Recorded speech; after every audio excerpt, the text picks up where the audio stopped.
You can be sure that we're both on a list. Arden Fist, Arden Fist.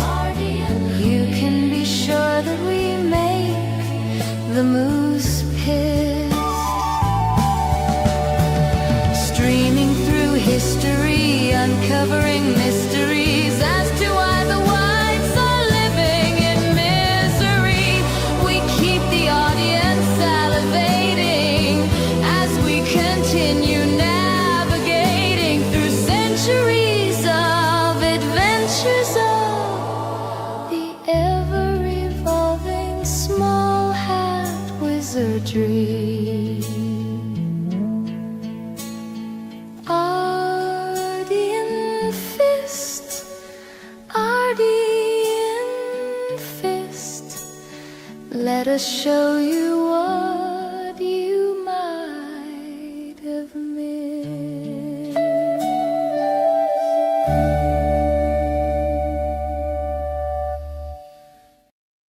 And if I didn't know any better, it looks like we're live!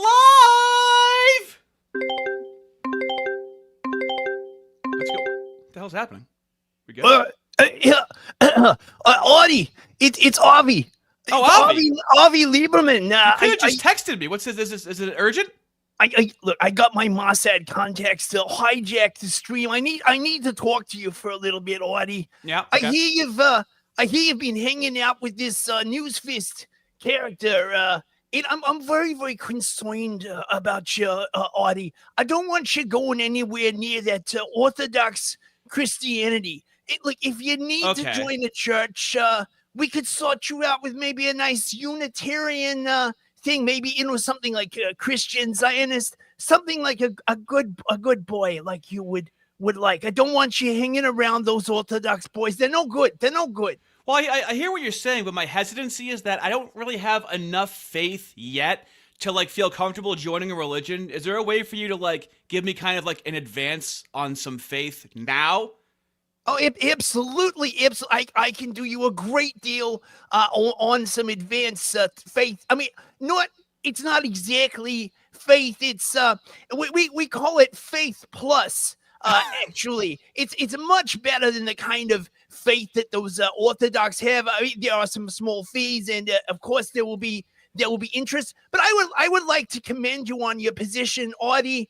There's really nothing out there. All of these people, the Orthodox in particular, the Treadcats, there's nothing about the univoice that a normal atheist person could understand. Everything is as it appears, and if you think about it, Audie, you're basically stuck here. But don't worry, we'll help you. You don't need the help of the church. I can set you up maybe in a nice Lamborghini, perhaps some pornography, just anything we can finance for you. I got a cousin. He'll do a great deal. It only 500% APR. It's an excellent deal. Wow. It sounds like we're going to be able to repair the world together, Avi. Oh, absolutely. In fact, I've got a great deal on repairing the world. It's a bulk deal. Lots of people are signing up for it.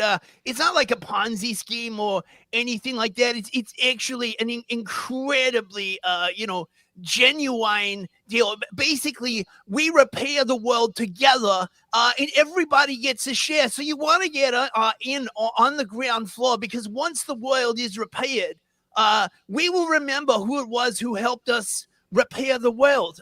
Obviously, Audie, and you're becoming much more popular now, and we want to make sure that you're on our team. Or at least not with the Orthodox. They're not good people, Audie. They're now, not good people. Just so we're clear on these terms, right? You're not forcing me or coercing me to do anything. However, if I do decline your very generous offer, I might regret it, right? But you're not making me do anything. But if I say no, Listen, we don't want to get into that.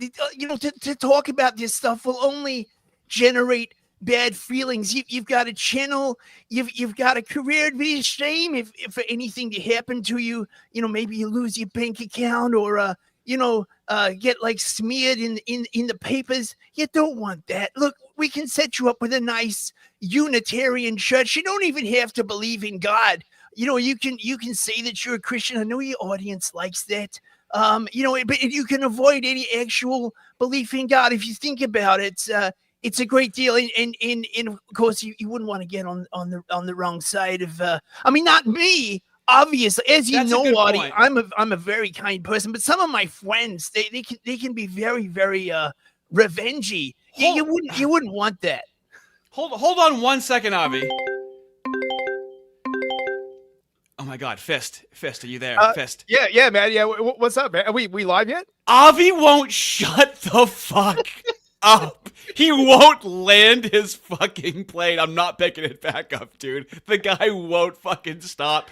Things are going so badly with Nick Fuentes, okay? Nick Fuentes is so invincible, he's taken over the airwaves. It's as if they don't care who hears their message now. Yep. It They're in deep. He can't be destroyed. He's the final boss, bros. That Avi, he really can't fucking talk. Can't he? Like, yeah. Absolutely ridiculous human being.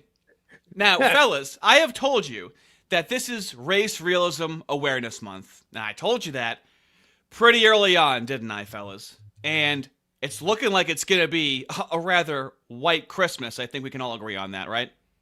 Oh, yeah. The whitest Christmas there is, bro. I mean, white people have never had this much actual visibility in terms of, kind of the force that's holding them back before, Usually when you have some moo whose mom was a lampshade and his dad was a pair of shoes, usually that's enough to kind of stifle the conversation. It's not anymore. And in fact, the man became a laughingstock. So the tides are turning right now.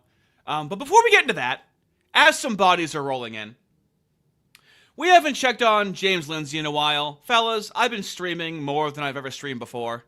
And we did essentially a psyop to James Lindsay on a stream that he was on, okay? So I'm going to let this play a little bit, chime in every now and then.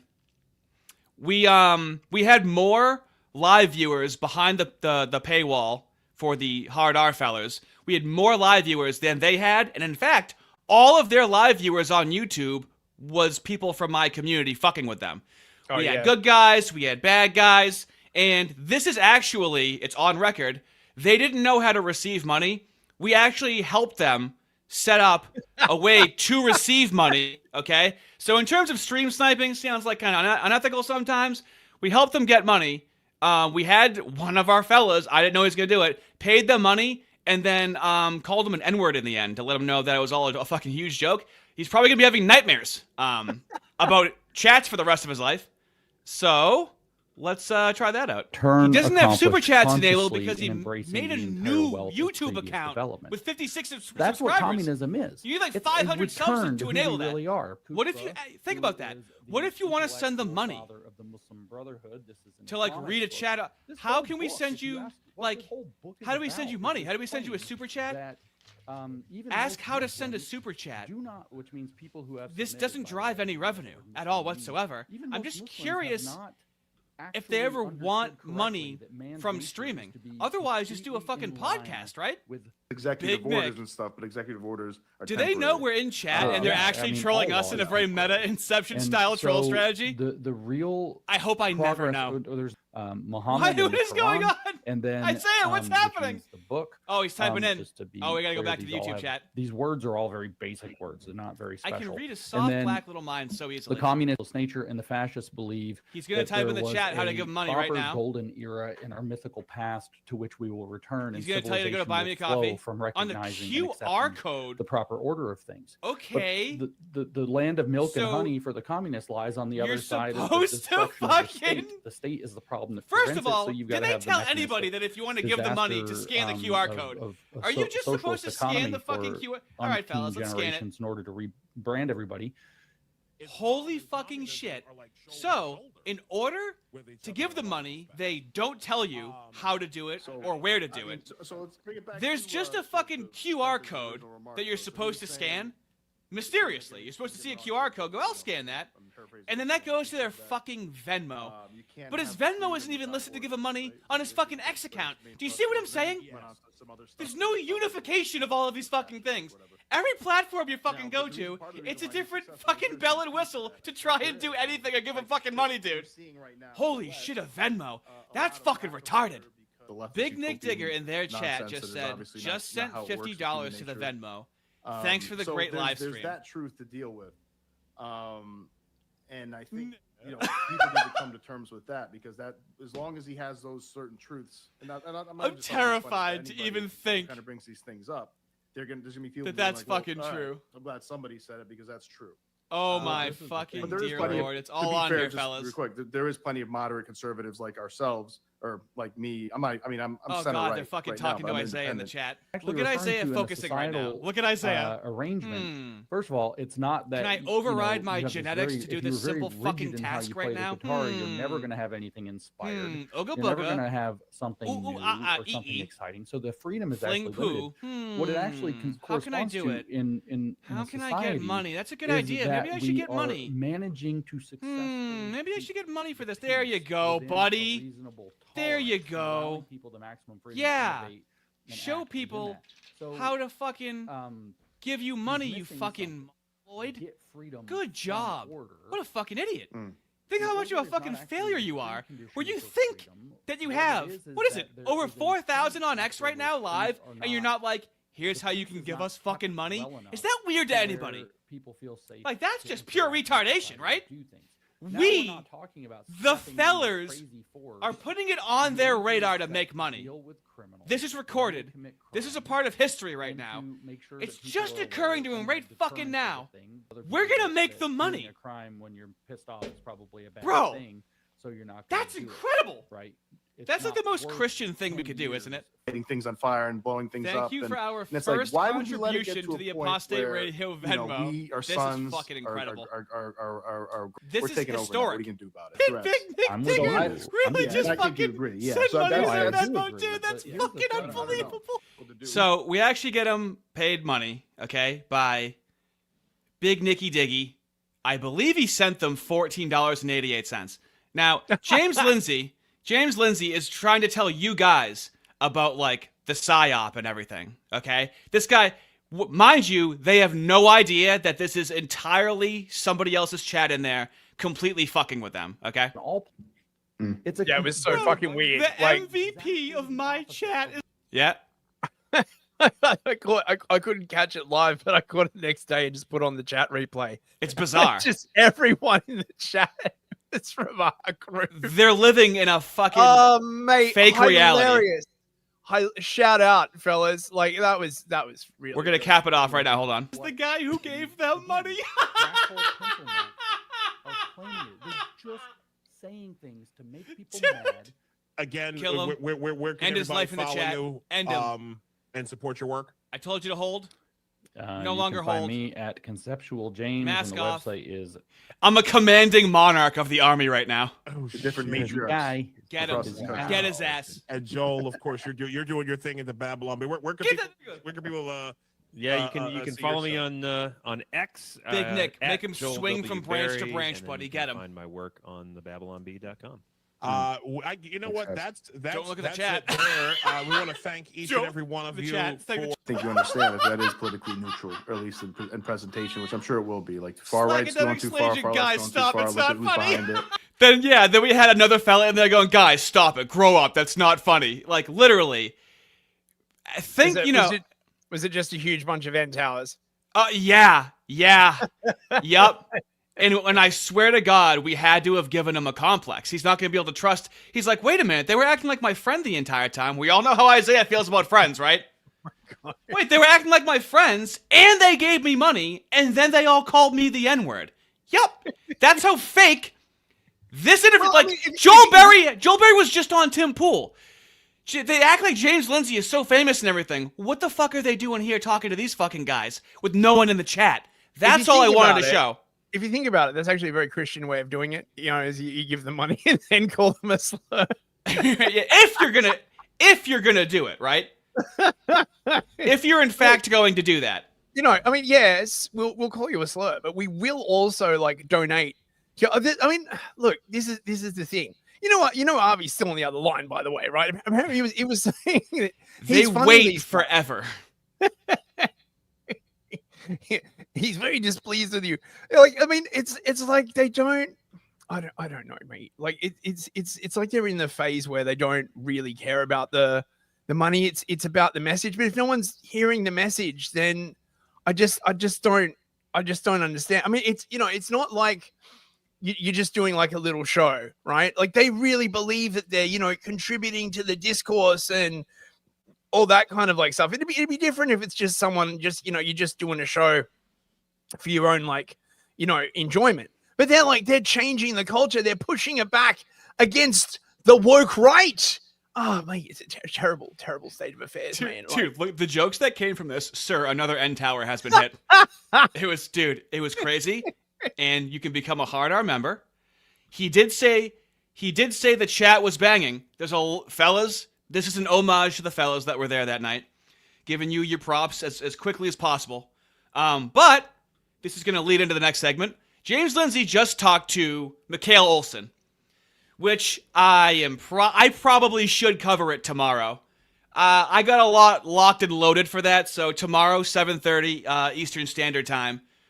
This is pretty fun to sink your teeth into. And to lead us into the next part will be James Lindsay saying this. It's like this huge blow up that was on the Twitter last night and on there some today, and I made a video about it. So it's like they're trying to make out that usury is evil, and the example they give. They're trying to make out that usury was evil. Now, I all thought that we understood that usury is evil because the definition of usury is an evil aspect of too much, right? Predatory. Who is this they you are talking about, James? Right? Like, are you afraid to name them? Do you mean the Christians? The Christians are saying that usury is bad. Yeah, I mean, who? James Lindsay is defending usury. That is how lost in the sauce he is. mate. I mean, that's the direction he's going in. This is a fucking crazy clip, man. Check this shit out. Hey guys, it's James Lindsay from New Discourses. And Yay! A lot of young people don't know how interest works or why it works, and they're calling it usury, not understanding that interest is a positive good in the world and that it just makes sense. I'm gonna. Jesus Christ, dude! You couldn't do this. Would be a Sniper Anon AI video. Can we agree on that? How is this real? Did you know that usury is a positive good, mate? Right? Like, oh, mate, like, fucking people like literally refinancing fucking burritos on Klarna. Oh, it's a positive good. Loan sharking is now a positive good, bro. Specifically usury. He's not saying interest. He's saying usury. He's equivocating usury with interest, as if like having a 5% cap is the same thing as an unlimited cap. Well, this is the other thing, right? Like in societies that aren't as big on usury as the West, there are these things called debt jubilees, right? This is an important feature. So like every 50 years or so, like they have to forgive all the debts. So it ensures that you can't just like run a loan literally forever. Okay. And this affects like the price of lending money. Like the closer you get to like a debt jubilee, right? Like it changes stuff, but there's basically like a cutoff point, right? Like the absolute maximum you can have a loan for is like 50 years or until the next debt jubilee, right? Yeah. You don't no. Like, no, look, guys, James is here to explain it all for you, bros. Explain interest to you like when I used to teach math. There are at least 4 really good reasons condescending why people should charge interest when you borrow somebody's money. Why would you borrow somebody's money? Because you want to do something with it. First of all, let's just say that. You want to buy a truck, you want to buy a house, you want to buy an education, you want to buy something with it. I'm not saying it's always a good investment. Just saying you want to do something with money you don't have, so somebody loans it to you. That's the idea. So why would there be interest? Well, number one is inflation. And it's not even the biggest reason. Where does inflation come from? James, have you ever considered that question, right? Why does the money supply constantly inflate? Why is it that things only ever get more expensive, right? Like, I mean, I just, it's probably just the law of nature, man, right? Like, nothing to do with like all the fucking money printing. No. If you borrow, say, $100,000 from somebody today and you pay it back to them in 5 years, and you give them $100,000 back because of inflation, what you give them back is worth less than what you borrowed. It's not worth $100,000 in the original money anymore. So you need to account for that, which means you have to pay them more. Inflation has to be accounted for. But there's more than that. There's also risk. Where does all this extra money come from? Right? Like no one can quite explain it to me, right? Like, where does all this extra money come from, right? You lend the money and you pay it back, but there's like more money and right, like, all of it, like, does this money just appear out of nowhere, right? Like, is it all the extra awesome economic activity? It still doesn't make for more actual money. How does this weird magic come about? If I didn't know better, I'd almost think that when the money was being lent, it was actually just created out of thin air. Obviously, that's a ridiculous idea. Who would believe such tripe? If you borrow $100,000 from me, I don't know if you're going to actually succeed in getting it back. You might have a contract, whatever. A lot of people default on loans. So there is a risk here. So if I take a little bit extra, that can account for the relatively small or predictable percentage of people who are not going to pay it back. That's why when your credit score sucks, your interest rate is higher because there's a higher chance you're going to default. So I can get some more of my money back from you sooner. And it accounts for people who are not going to pay back at all. So risk mitigation is part of why there's interest. That's two reasons: inflation, risk mitigation. A third reason is because that money actually has value. You can do things with your money over time. In fact, you can do things like make more money. You can invest your money to make money. If we peg it at the S&P 500 as an average of what our... Yes, you can invest money to make money and sit on your ass, right? Gee, I wonder what the Bible has to say about that. Certainly there's nowhere in the Bible where it basically says that this is a sin. If I could just borrow the wheel for a second. Please. Now we should all obviously trust James Lindsay because he's a PhD mathematician essentially, right? Yeah. Okay. Here's him trying to add years together. Of Nick Fuentes talking to Richard Spencer in 2018. So Fuentes is like a baby in this clip, right? March of 2018. That's almost 8 years ago. It's over 8 years ago. No, almost 8 years ago. Sorry. I'm a mathematician, I promise. Yeah, so we'll be covering that tomorrow as well. He has no idea where he is at any given moment in time. Super chats? Super chats. Okay, let's go. Carl Crump. Me mom was a lampshade. Me dad died in the goon chair.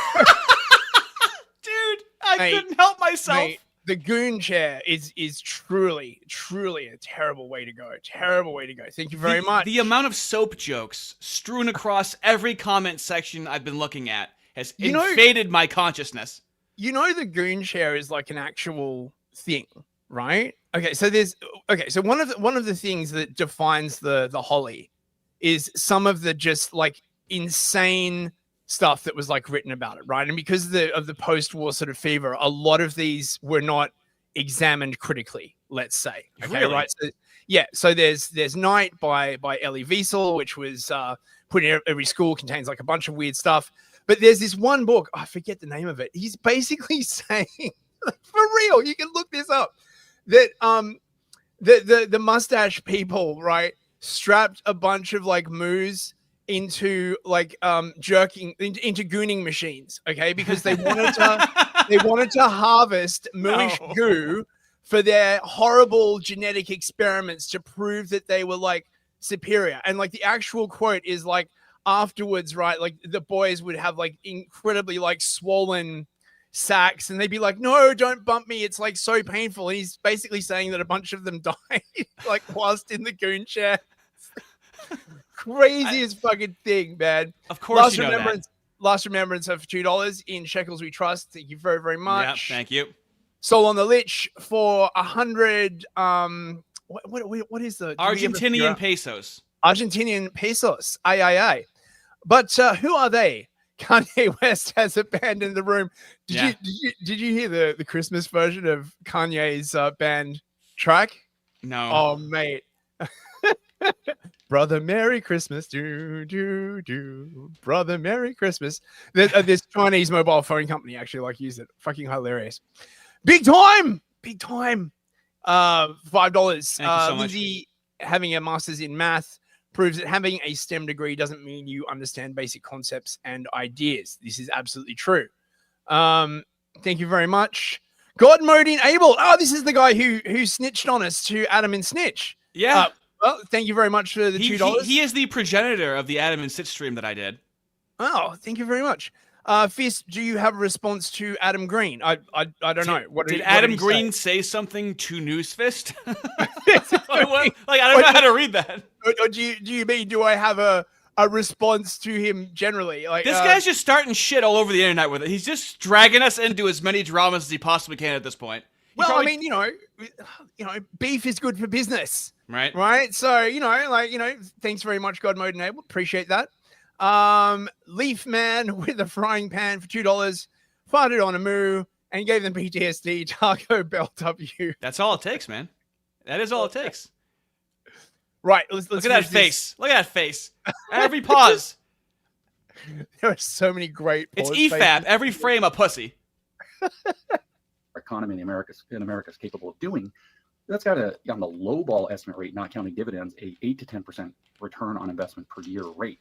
That means if I have $100,000, I can go put it in the S&P 500 and expect to make 8 to 10% per year just sticking it there. I can go try to build a business and maybe beat those odds, maybe get 20, 30%. So the idea is that if I loan you the money, I could have done things with that money, and now you can do those things with that money instead, but I cannot. Things. You can do things. The idea of interest.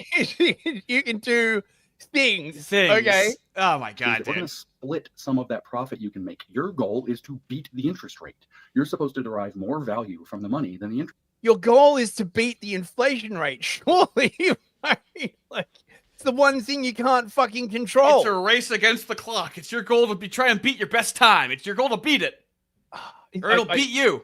I hate this so much about finance. Any freaking return you're looking at, you have to figure out what the inflation rate is going to be, and you've just got no control over it, right? The government might go completely SPAC, and suddenly the inflation rate shoots up to 8%.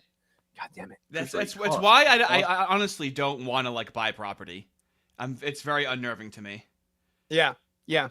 Well, plus you got to maintain it and stuff. It's like a fee or a partnership. Actually, you're managing my money, attempting to make money off of my money, and I want a share of it. And the interest rate is somewhere. No one's disagreeing with you. Fair. Yeah, again, right? This is just like finance for dummies, right? That's not the issue that Christians have with usury, James. Right? The issue that Christians have with usury is that you are enabling the impoverishment of the poor, right? Loan sharking, right? Or student loans. Fair expectation of what I could make, noting that we have inflation and risk calculated in as well. And then fourth of all, I'm providing you a service. I don't have to loan you my money. It's my money. I'm doing a service for you. So if I do you a service, you usually have to pay me for that service. There's interest. Yes, but if you do someone a service, right, and you make them a one or twice time payment, okay, that payment is bracketed. You know how much that's going to be. With compound interest, that loan could potentially go for the rest of their life. You could wind up paying 3, 4, 5, 10 times more in interest than you actually borrowed. This is the fucking problem, right? And this may or may not be a split take for the fellas listening. But sometimes I'll hear people on the right be like, hey, student loans, you signed up for it, so you got to pay it back. It's as if someone, when they're signing for student loans, knew they would be paying $1,500 a month to pay them back, right? It doesn't tell you. You have to sign something where you don't know what your monthly payment is going to be. That's how predatory the interest is. But not only that, right? They don't tell you that, you might wind up actually paying back 10 times more than you actually borrowed, right? They never frame it like that, That's why they like student loans, because the people who fucking sign them are young and stupid. Interest is a way to calculate payment on the service of loaning money to somebody. Why? Because you don't have money and you want money, and I can offer you money. Oh my God, dude. Okay, I get it. He's driving me crazy. Oh my God, dude. Anyway, that was me listening to 1 minute of James Lindsay, not being able to listen to the rest of them. Join me for tomorrow at 7:30 where I listen to 2 hours of them, okay? Oh God. If you really want to hear my blood pressure go up. You're gonna get Lindsay traumatic stress disorder, mate. Well, no. What's funny is that I'll be able to. I can cross-reference what he's talking about because he brings up the stream that we rated. So he's gonna bring up something in his alternate reality of what happened, and I'm gonna show you behind the paywall of what actually happened during that. Nice. So it'll be two different angles of a history of what's going on. So it'll be pretty fun. Limiting Principle podcast for $2. I'm strapped into a gooning machine right now. USA, mate. USA. don't hurt yourself, mate. Enjoy. Ivan Lozano. That's I'm pretty sure that's Dongus cock. Oh, mate, Dongus cock. Mate, I did prefer Dongus cock. They made him change it. Okay, James, let's make a law that says they can't pay less interest than they charge. Yeah. Why don't we just make a law, right, that says that you cannot wind up paying more than, say, 20% over the principal amount of the loan? Right? Just make it not open-ended, Oh, no, we can't do that. And big time again. Oh, hold on. We got to do them up proper. Mate.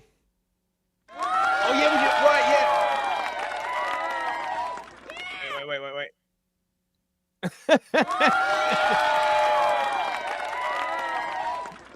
Thank you very much, big time. Let's ducking go, hard R's. Lord Jesus Christ, Son of God, please have mercy on us sinners. A goon chair sounds spicy for that midlife crisis.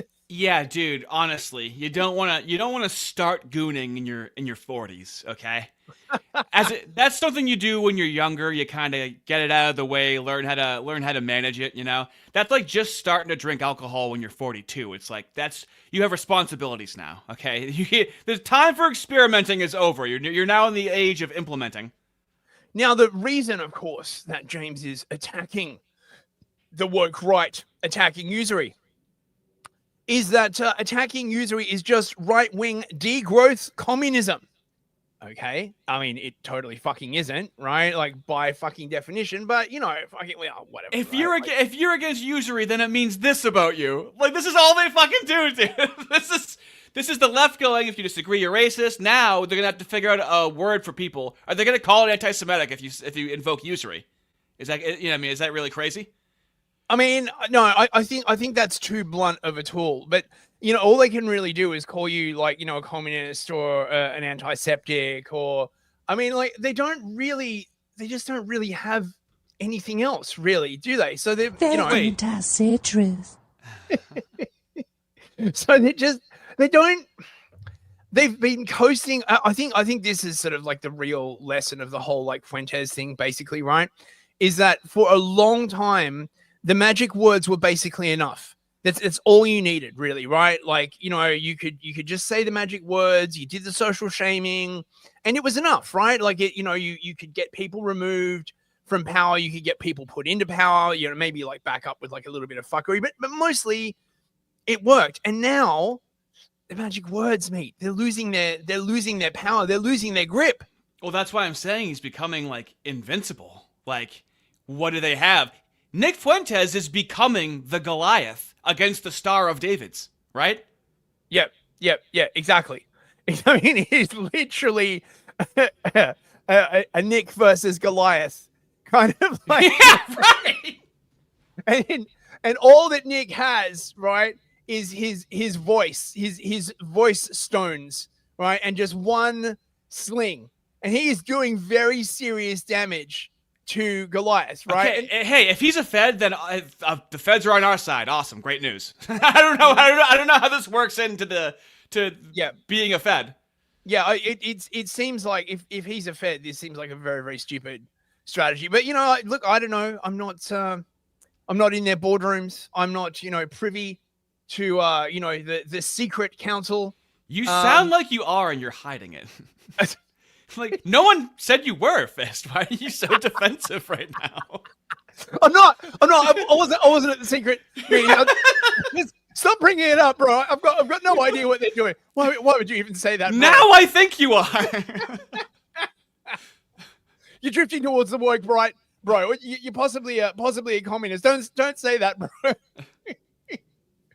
I would just like to notice right now that you didn't even realize that you had Mikhail Olsen that James Lindsay reposted, did you?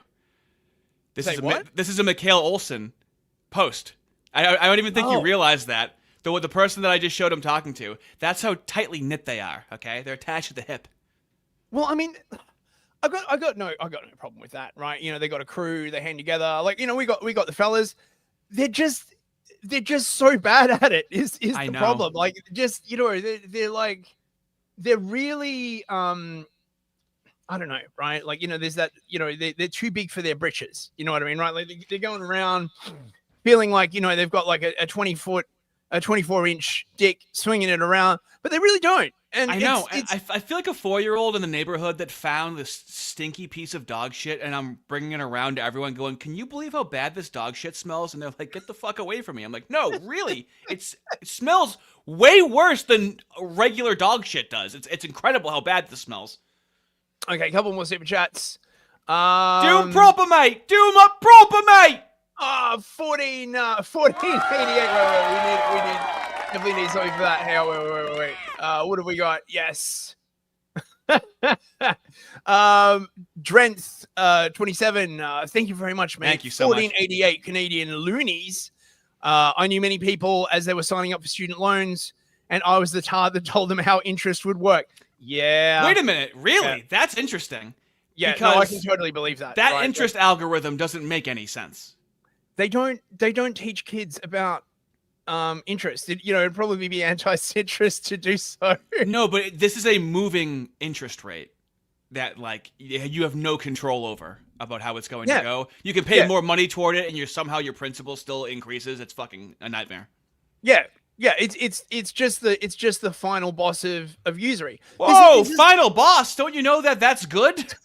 This is what Lindsay and co just don't understand, right? Like if you let usury just proceed uninhibited, you wind up with a situation where everyone but a small elite are in hock to the banks, and that's the situation you've got. Like how many fucking people are on student loans, unpayable student loans? They're in debt for life. Double mumble for $2. If he's invincible, why can't I see him? And oh my god! Oh, get him! Oh, this is actually really funny. So I'll read this one. Johnny Two Ducks for $25, mate. Thank you so much. I really appreciate it. So proud of you, YNs. Are we doing A team and F class here, or are we leaving that behind with enlightened centrism? No, we should definitely do that. That's from Adam and Sitch's community. Okay, it was A team reigns supreme, and F class is the best class, is what it would be now. So now people are going to be choosing: are they on me, A team, or are they with F class? Okay, I'm going to take every single thing they did and just do a right wing version of it. I think that would be extra funny. And most importantly, highly antagonistic. Yep. Thank you, though. Thank you very much for the idea. Beef is good for business, mate. Well, it's entertaining to choose which one of us they like more, you know? That's a little good-natured ribbing, right? Yes? Even though I am the YouTube monarch, technically. Hey, man, isn't competition like a fundamental part of classical liberalism? Dude, we have to get through this to continue. Let's just blast through this. I'm sorry. Okay. Phoenician for $5. Thank you. James has a list on Twitter of all the words that make you work right. They are hilarious. Yeah, I saw that. That was freaking hilarious. I was going to reply that common work right trope. Sadly, I can't. I'm sorry. Milky I'm bosoms rooting for you. The new GM for $5. Thanks very much. Cheers, fellas. Thank you so much. And appreciate it. my God, Matty, get his ass. Get his ass. Look at that go. The 20 US Federal Reserve dollars. Thank you so much. As enjoyers of cow law, I've been shocked to discover CBS endorsed Alan Dershowitz, once endorsed the public showing, and I guess therefore possession of snuff films under First Amendment protections in public debate, not in court. That's Seriously? interesting. Fuck. That is very interesting. I did not know that. Really, a Dershowitz would show porn. and go, it's my right. It's my right to do this. Dude, that's insane. All right, Yeah, let's I start could plowing. believe that. I could honestly believe that. Right. Okay. So we're gonna play this Jordan clip. Man, we're Go, 40 go, minutes in. go. Landscape that's been shorn of reliable expert input. Right? Who do you rely on? Right. Okay. If you don't know who to rely on, like, how do you keep the bloody psychopaths at bay? Right. You know, and the conspiracy theorist mongers and the people who aren't trying to discover the truth, but who are using the conspiratorial edge, let's say. grifters. Yeah, right. These are people who are clearly playing power games for their own benefit, and they're spinning up these conspiratorial narratives and riding on them and occupying them in this parasitical manner. There's going to be this is a huge problem already on the right-wing side. You know, Oh, shut up, Jordan. you know how like Africans don't have a word for future? Yeah. Do like moose not have a word for like the present? Because always with Mikhail Olsen, it's like, see, he knew. And then he's like, hey, I'm warning you, this is going to happen. Like, what about right now? They're always being like, I was right in the past and watch what happens in the future. Can we talk about right now? Like, what's happening? They're always in the past and the future at the same time. Yeah, it's weird. It's weird how that works. Like it devolves into this like strange kind of cope. You see it in the UK all the time. They're like, oh, you know, if we don't do something, you know, we might at some point in the future lose our country. You're like, I think it's already lost, bro. It's like honestly, like, yeah. It's insane. So you sent me this. Yes. So Oren McIntyre said, sorry, but it's hard to get lathered up about anti-Semitism when this stuff gets pushed at the highest levels of power in the U.S. with little to no pushback. So play it.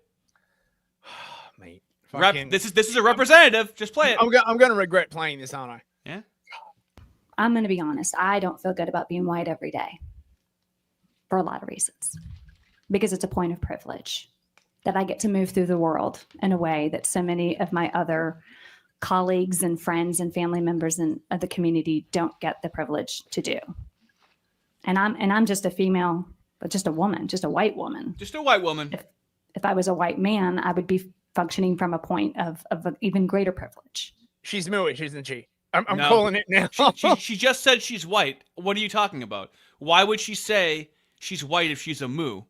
Keep playing. I'm just, you know, I don't know, mate. My senses are tingling. I'm just saying. I think we're missing an opportunity when kids have a moment to reflect about how the color of their skin does and does not allow them to move through the world. Running to them and trying to stifle that and trying to say you shouldn't feel bad, so we don't want to ever expose you to something that is going to make you have to pause and have maybe some internal feelings. It's a missed opportunity for some really good dialogue. Okay, now scroll down. God fucking damn it. Oh, well, imagine she that. She is mooish. Go ahead and read it. Yes, Sarah Stalker, the Democratic Kentucky State Representative for District 34, is Mooish. This is corroborated by her professional history, including early childhood teaching roles at the Mooish community of Now Louisville. she's talking about programming white kids to feel guilty about the color of their skin while posing as a white person. Now, I want to show you Oron's response to that after finding that out.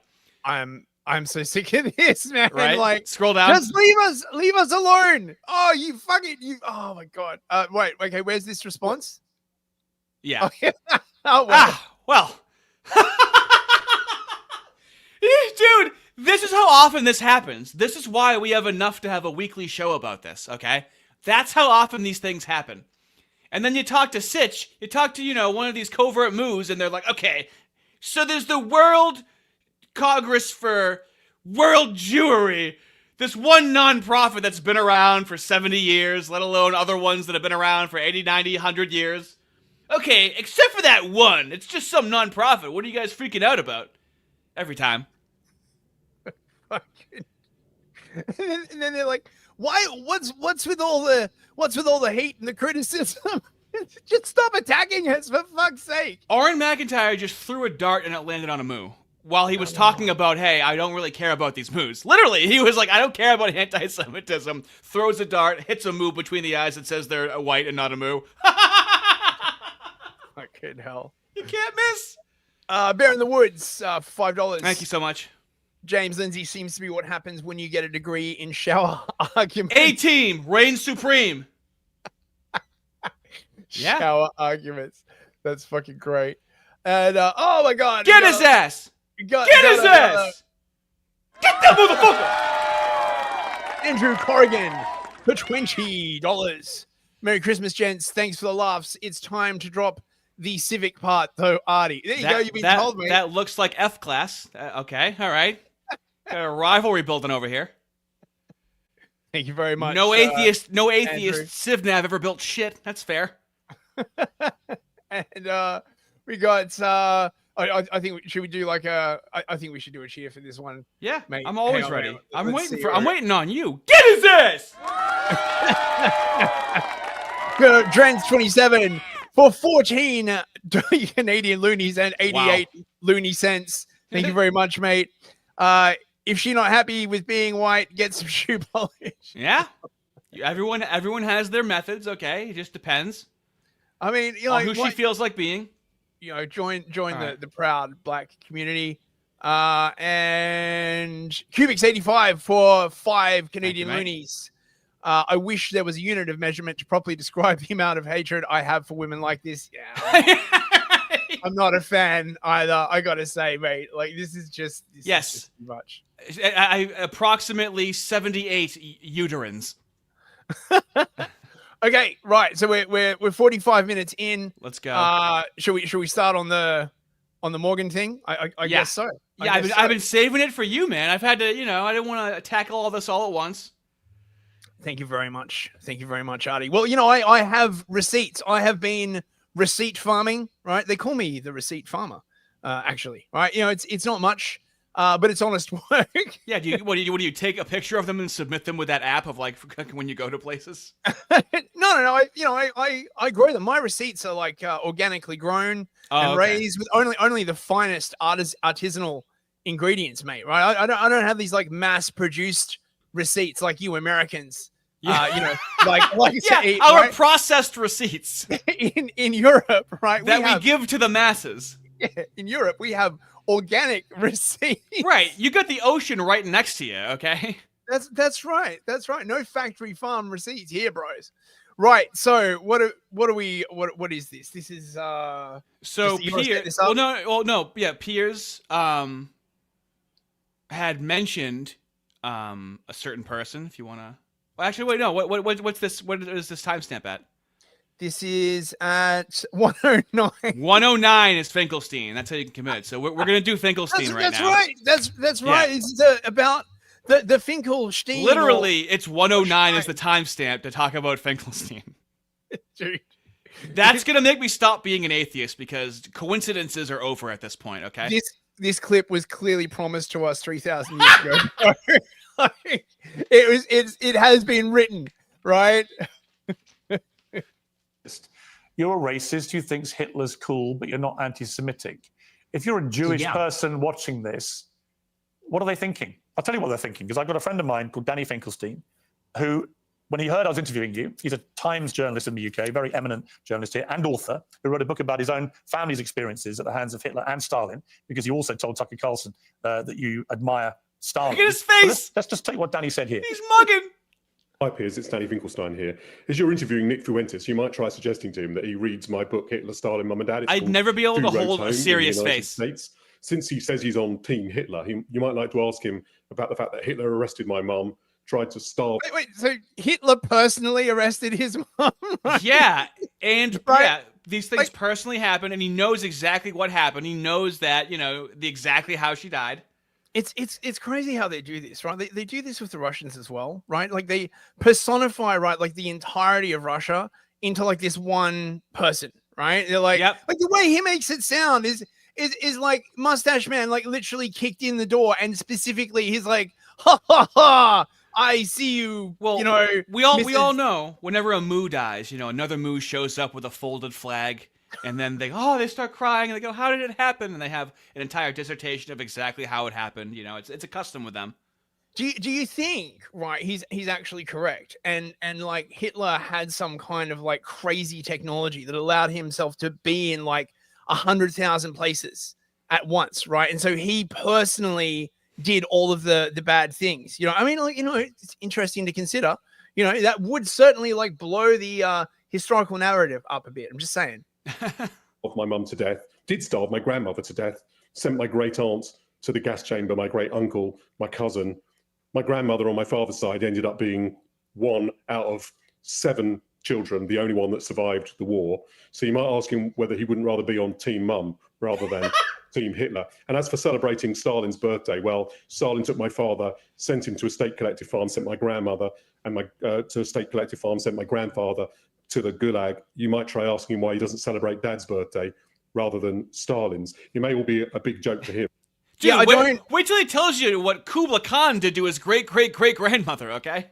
I just don't think that his parents are significant figures from history. I mean, I know his dad or his granddad like founded the Holy Museum in London. Like, but just they're not really of the same caliber, right? I'm just saying. But he complains that he was 18 when someone tried to cancel him. Well, Stalin and Hitler arrested my mum and my dad when they were 10 years old. So perhaps he might like to reconsider his joke. I mean, God. See, that's the reality of your jokes. Although I haven't ascertained yet whether you are joking when you say that Hitler. Look on Nick's face. Dude. Just like, really? Nigga, really? Imagine watching this trying to take it seriously and not laugh at his fucking face. He's invincible. How is that not the face of someone who cannot be harmed? Oh my God. Was very fucking cool. Are you joking, or do you actually think he was very fucking cool? The most genocidal monster of the last 150 years? Yeah, the thing is, my generation, we're just done with the pearl clutching. You know, yeah, you might be, but then your generation hasn't gone through what Danny Finkelstein's family went through. So yeah. maybe the pearl clutching has a way to go for families whose family members. Yeah, what about the grooming gangs, Piers? Right? I mean, I know the past right, and like, the future. It's right, it's terrible in the past, and it's terrible if it might happen again. But what about what's happening now? Yeah, I mean, I know Nick's in America, right? But like, I'm pretty sure if you said to Piers, right, like, you know, what about all the, you know, white girls like killed and otherwise had horrible things under them? There was that girl that was like literally ground up into kebab meat. God, I can't even talk about it, right? But no. What's really important, right, is what happened like 80 years ago. Like, oh my God, I was actually saying this on Twitter that the grooming gangs, right, really should be thought of as a white Holocaust.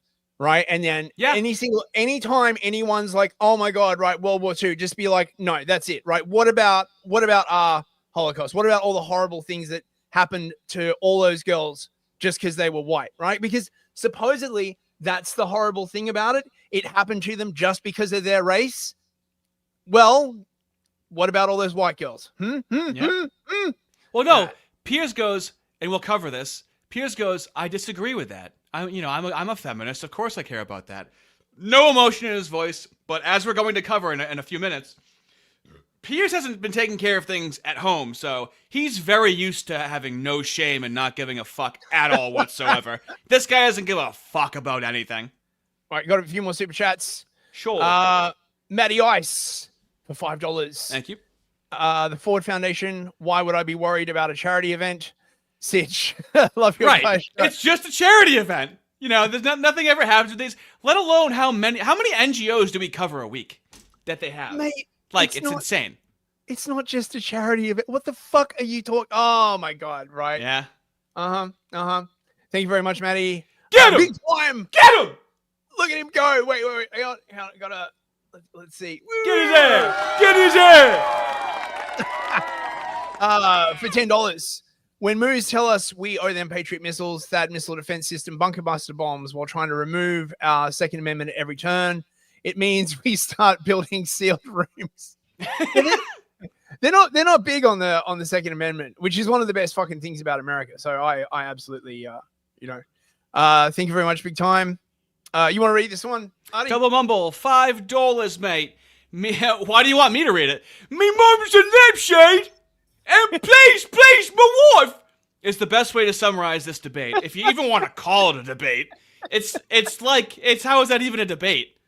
What was the debate? It was Piers Morgan going, "Oh, you don't even get laid, do you? Do you? Do you? No, you don't. Do you? Do you? Huh? You're a racist, huh? Huh? Oh, I should probably read this next one too. Hey, let me help you out. Okay.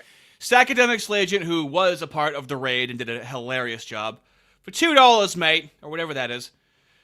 So you're telling me you're a grower, not a shower? That is a hard R. I can feel it. I can feel the hard R in that, and there wasn't a single R there, really. Thank you very much. Okay, let's get on with it. J Money, $5. Thank you very much. What did this guy's parents do to have Hitler and Stalin teaming up on them? Which was a comment on the video I made, which I thought was a hilarious comment. Both of them? That's why I'm like, and then also Kublai Khan, and then, you know, like whatever other historical like conqueror did to his family. The guy's got them all. His family never does anything wrong with the worst people keep attacking his family. Bro. Oh my gosh. Yeah, we got all that. Me mom. Like I don't even know who this person is. Why is this person talking to me? This old British guy is saying me mom got killed by Hitler. And he doesn't find it funny funny when you say Hitler's very fucking cool. I don't care. Yeah, I don't it's care. not for him. That's fine. You don't have to care. But he does care. Does that guy care about America? Does that guy care about me and my country and my? Yeah. See, exactly. And so Fist, if you want to show, you know, some things that people may not have known about Mr. Danny Finkelstein, that would be very nice. Yeah, well, we've got Nick's response to this. Oh, excellent. Yes. Actually, before we get on to my freshly farmed, organically raised receipts, enjoy. Thomas Cruise sent $100. By the way, going from not knowing any Jews who play the Holocaust card to literally featuring Finkelstein was crazy. Right. Rose whole family got slimed out personally by Hitler and Stalin. I couldn't believe my ears. That was crazy. Yeah. Oh, Jews they don't use that as a get out of jail free card. Oh, my Jewish friend wants to tell you something. Bloody book. Me mom died in the Holocaust. Buy my book. That was crazy. That was just it's like beyond parody. Here's this 80-year-old guy at his kitchen to bitch about the Holocaust. Shut the fuck up. Girthy Grower percent $50. That's people are getting to that point where it's like, you know what? We've been hearing this song and dance for 40 years. Our country's going into the shitter. And you get some smug 80-year-old Jew in his kitchen who's going to say, my parents died in the Holocaust. Get the fuck out of here. We don't care. Enough about Bubby. Bubby escaped. Shut the fuck up. You know, first of all, that happened on another continent in another century, and we welcomed you here as refugees. So how about a thank you? That happened in another continent in another century, perpetrated by a government that we fought a war against. And then we welcomed your ungrateful fucking ass as refugees into our country. So how about some gratitude? Oh, my Bubby. Well, you know what? You're fine now. Now you're rich, and now you're all rich. So what are you complaining about? Jews are the most wealthy, powerful ethnic group in America, and that is because they fought for the civil rights legislation to all these barriers to entry for them. They become wildly successful. So what are we even talking about now? And I love that with Ben Shapiro. It's always the USS Liberty. Well, that was 50 years ago. The Holocaust? That's still a really big deal. Okay, bro. I see how it is. Who cares who killed JFK? That doesn't matter.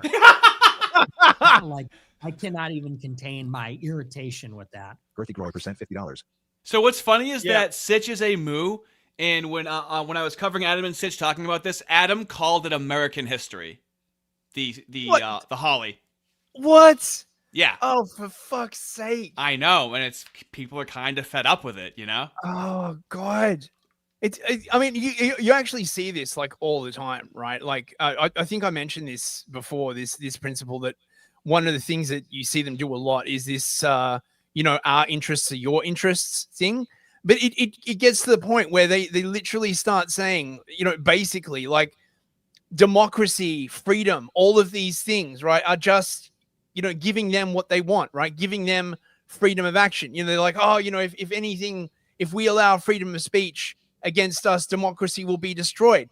I don't know what definition of like freedom and democracy you're using, but I'm pretty sure that is not the definition that most Americans would use. They always latch on. This is where the blacks got it from. This is where gays, trans, where they're like, you know, my struggle is your struggle. Like black rights are human rights, trans rights are human rights. We're us being self-interested is somehow helping you. When in fact, white people being self-interested actually does help everybody. That's the greatest irony. Yep. Well, this is the other thing. I think they honestly have a vastly overinflated sense of their own ability as rulers. Oh, you think? Yeah, I do, right? Because I honestly think if they were competent rulers, right? If they were as good at ruling countries as whites were, no one would give a shit, right? Everyone would be like, okay, you know, they're rich, they're powerful, they're successful, but everything's basically like fine. You know, but it's not like everything's going to shit. So, you know, got a couple more super chats. Sure. Quizats Chatterack for $5. Thank you, mate.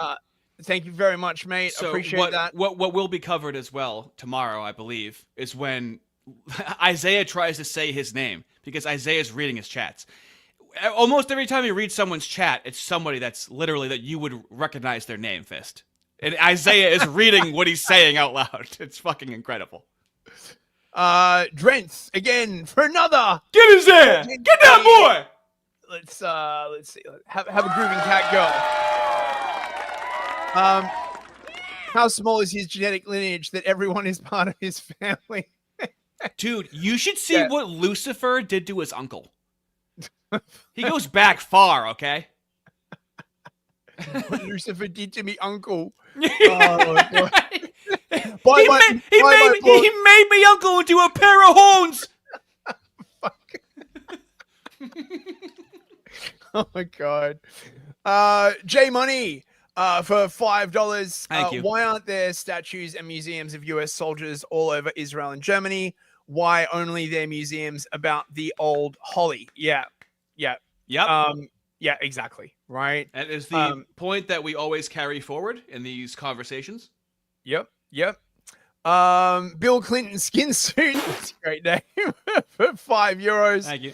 How am I supposed to care about the whole of costs when I'm trying to survive the baboonic plague spreading in Europe? Yeah, that's a nasty plague. On par with the Black Death. Actually. Imagine reading that and like trying to force yourself to get offended by it. Imagine reading that and go, oh, you can't say that. You can't say that. You're banned. You're banned. Oh my god. And the new GM again for $5. We need to further popularize the Holly shorthand and then convince people it was Brian Hollyhand's idea. Yeah.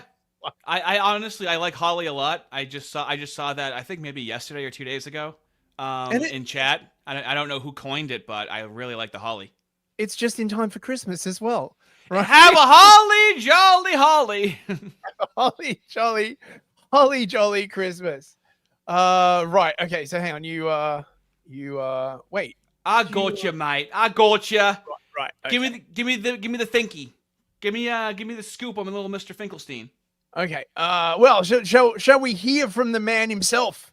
Is he a Steen or a Stein? I can't remember. What is the fucking difference? Is there a difference? Well, apparently they really care about that. So what's the name of Brett Weinstein's brother? The weirdo math head guy. He gets really annoyed. All right. I'm robust enough that someone like Nick Fuentes doesn't upset me. That's after what he's attempting to do. I think there's a big question, obviously, as to whether you should conduct these interviews with people like Nick Fuentes at all. But I think Morgan is correct in doing it and actually challenged him pretty effectively. Of course, there'll be people who'll watch that who'll think he'll side with him. He has plenty of fans, and there are an awful lot of people on the internet, so you don't need to have very many fans. I can feel his anxiety. In general, I think that when you support genocidal mass murderers, you put yourself outside reasonable discourse. And Piers Morgan succeeded in putting Nick Fuentes. I mean, the irony, right, is that this guy is like all in on Israel erasing Gaza, right? Like to the ground, right? Like removing everybody in there, right? But that's fine, right? But Nick joking about the Holly, oh mate, that's too far, because words are violence, right? But actual violence is not violence. Wait, are you talking about the left? Because James Lindsay has made this point about the left many times in the past few years. Is that who you're referencing? I mean, are you suggesting some linkage between the left and a certain ethnic group? I hope you're not doing that, because everybody knows like the left just basically grew out of nothing. It's a systemic force not connected to anything. Artie, like everything in society, right? Like no one causes anything, right? It's all organic, right? Yeah, exactly. Social and economic circumstances, mate, right? Especially when there's videos of them explicitly talking about how they're planning to do it. They're organically manufacturing it, okay? In that place in a way that Tucker Carlson did not. And I think that has value. It is a bit, not more than a bit disturbing. It's extremely worrying to see a trend on the young Republican right towards people like Nick Fuentes, who are openly and explicitly racist, because he said he was, and who are dismissive of historical precedent. Being young, he may be kind of, at the best, I would say he's gigantically ignorant, and at worst, morally completely insensitive. So, but I think that it's still valuable to project that to people who may not have come across him. What worries me is less Nick Fuentes' moral lack of scruple, which is reasonably rare. More his ignorance, which is very widespread, and this suicidal, from a United States point of view, commitment to America to cut itself off from all of its allies, and this will be disastrous for all the allies, which Nick Fuentes doesn't care about. Oh, a bit bad for it you. It will be disastrous for the United States, because his historical ignorance doesn't encompass the disasters that the United States brought on itself by isolationism. So his ignorance means that he's simply wrong about the central argument he makes, as well as being able to laugh at someone like me, or or to laugh at the murder of my relatives. I mean, in conventional Western psychology, don't we consider this to be like an abusive tactic a partner uses to tell their other partner that you can't live without me? You need me no matter how I'm behaving? Yes. Basically, they are like a psycho girlfriend, right? Like it's feminine. It ain't fucking ever masculine. I've never seen it masculine. No, every single trick, right, that a psycho girlfriend uses on me, they use, right? Blaming the victim, you'd be nothing without me. Like catastrophism, hysteria. Your dick is tiny. Constantly like bringing up stuff that happened like 80 years ago, right? You can't make me come. Yeah, exactly. All those things. All those things that we hear. Yeah. Yep. So Finkelstein blocked me after someone suggested he send a copy of his book for free to Nick. The jokes write themselves, bro. The jokes write themselves. We got more. How are we going for time? We got another. Pretty good. We're pretty good. Okay. We got another Steen or Stein video. Wait, should we just do super chats before we do the next clip? Sure. Yeah, that's fine. Okay. Leaf Man with a frying pan for $2. Thank you very much, mate. Appreciate that. Get his ass right now. Get him. Get him. Media. Come on. Let's get Dancing Pepe. $10. Thank you very much, mate. I am fond of calling it the Holocaust. Yeah, absolutely. Yeah. I've said that on YouTube, and I make sure just to space what I'm saying out very well, because everything is transcriptions now. So somehow they're transcribing things that we're saying and still finding people. They're like, somehow this is passing their AI test. I'm milking this for as long as I can, because it's not going to be this way forever, fellas.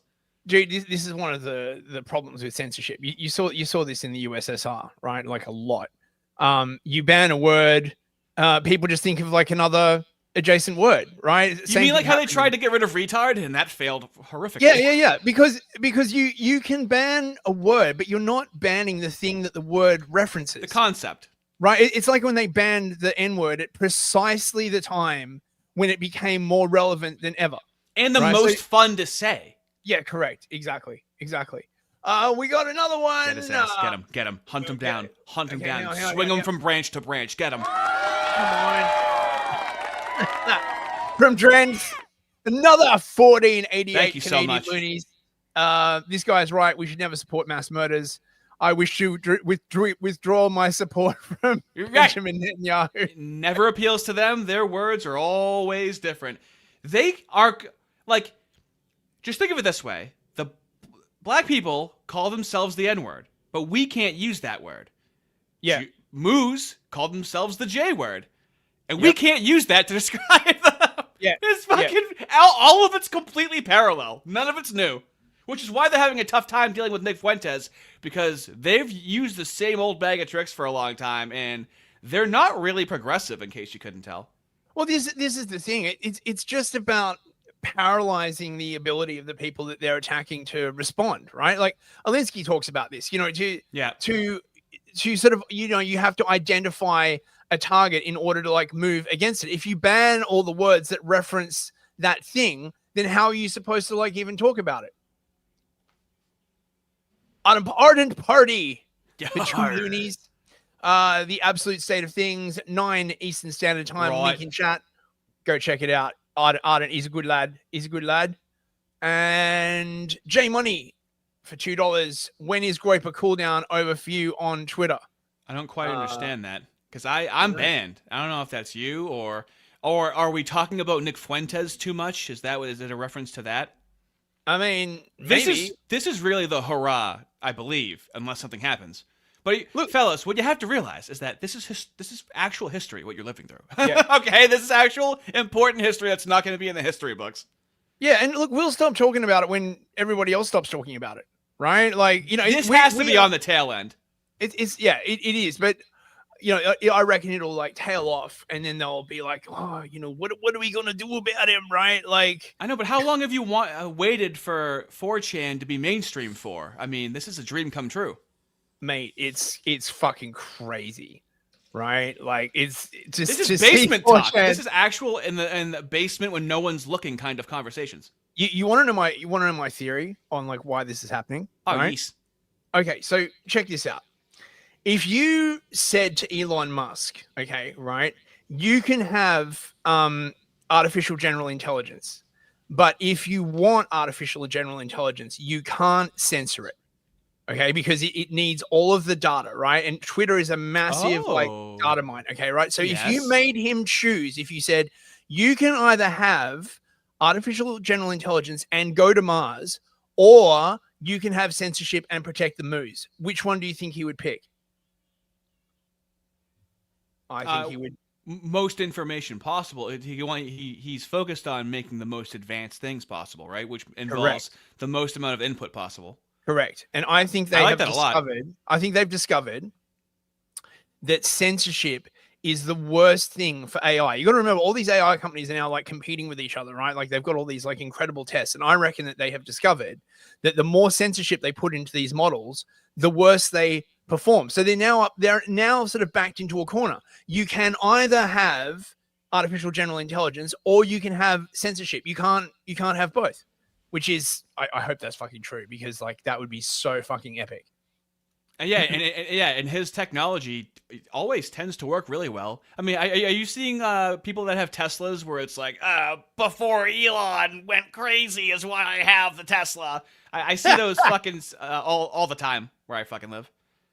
You see Teslas or people like kvetching about Elon? No, they literally have a bumper sticker that's like, I got this before Elon went crazy. And there's like 10 different types of stickers that they have on their Teslas to be like, I'm trading this in for when I get another car.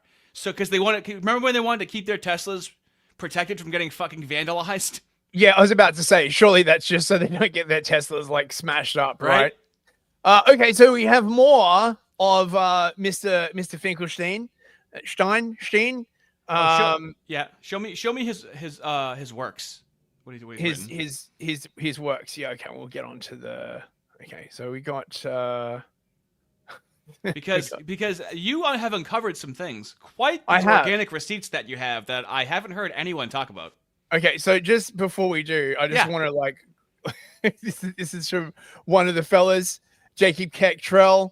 So this guy is like, Fuentes jokes about the ovens my grandparents were thrown into alive. Excuse me, right? Like, how could you possibly know that? but not only that, right? Like I thought they were, I thought there was like the showers and then the crematoriums, right? Like not the. Am I hallucinating here, right? Like anyway, right? So how do you know your grandparents were thrown in alive? It sounds made up. And Jacob Kestrel's like, they told him, duh. They were thrown in alive, died burning, then relayed their harrowing story to the grandchildren. It's all quite simple to follow. 19 million people were murdered. You're really going to sit there and claim 23 people didn't die? 25 million people don't just up and vanish. And it just goes on. It's like that meme, right? This is a banging thread. Thank you very it much. keeps increasing. I think he might have gotten up to 96 million and it just kept going. But then the person that's disagreeing with him is another fella. So they're actually just starting to do full kayfabe in public by themselves. It's incredible. Yeah. This is like proper fucking 4chan. But this thread got hidden by Twitter, so you have That to. is like, true. You had trouble finding it. Yeah, I did. Yeah, shout out Swirly. wait. I should chuck that up on the thing. That's me. Yes, it is. Thank you. So here is Mr. Daniel Finkelstein or Stein. Now he is like proper gigamoo, right? UK gigamoo, right? He is part of the establishment. He's a bruiser. An enforcer, right? Like I know. Look at his physiognomy. Of course he is. Who doesn't view him that way? Former executive editor of the Times, huge newspaper in the UK, regular columnist at the Mooish Chronicle, formerly an advisor to Prime Minister John Major, and William Hague, who was the leader of the Conservative Party. Since 2013, he's now a peer in the House of Lords. So he's actually the Lord Finkelstein, right? And a director of the Chelsea Football Club. So he is one of the elite, right? Like the proper elite. So Nick is correct, right? Like he's done very well for himself, right? Like, you know, perhaps the time to like you're taken care of, right? He's taken care of, right? Former chairman of Policy Exchange, who was succeeded by David Frum.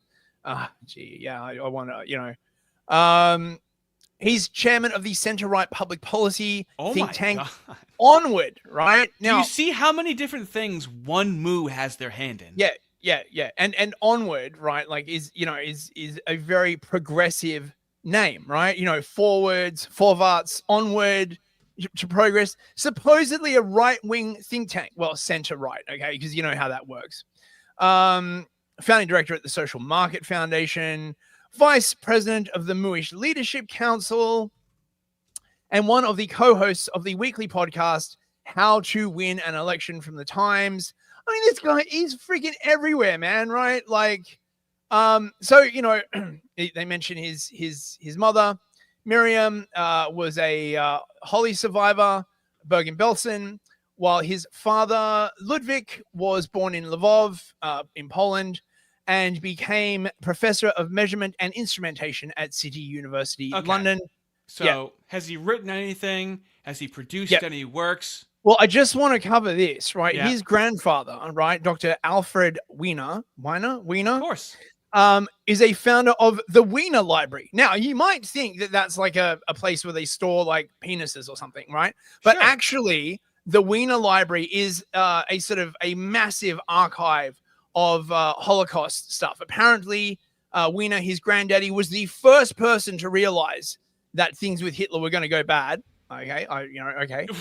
Okay, they're all. Oh my God, they're all supremely victimized and know the most, and that's why the number goes up over time. But he's also, of course, a columnist for the Times. And what kind of stuff does he write for the Times? Well, he's sort of like LARPing as based, right? But still takes a bit of time, you know, out to like attack the whites. James Lindsay would have reposted this in 2022 to show how crazy the left is, right? Yeah, well, and this is from this year, by the way, right? This is from June this year, right? This isn't from like, you know, years ago. We can't let white anger exploit free speech. And he's talking about Lucy Connolly, the woman who isn't he white? Because that other lady said she was white, but she was a moo. But he doesn't consider himself white? Or does he?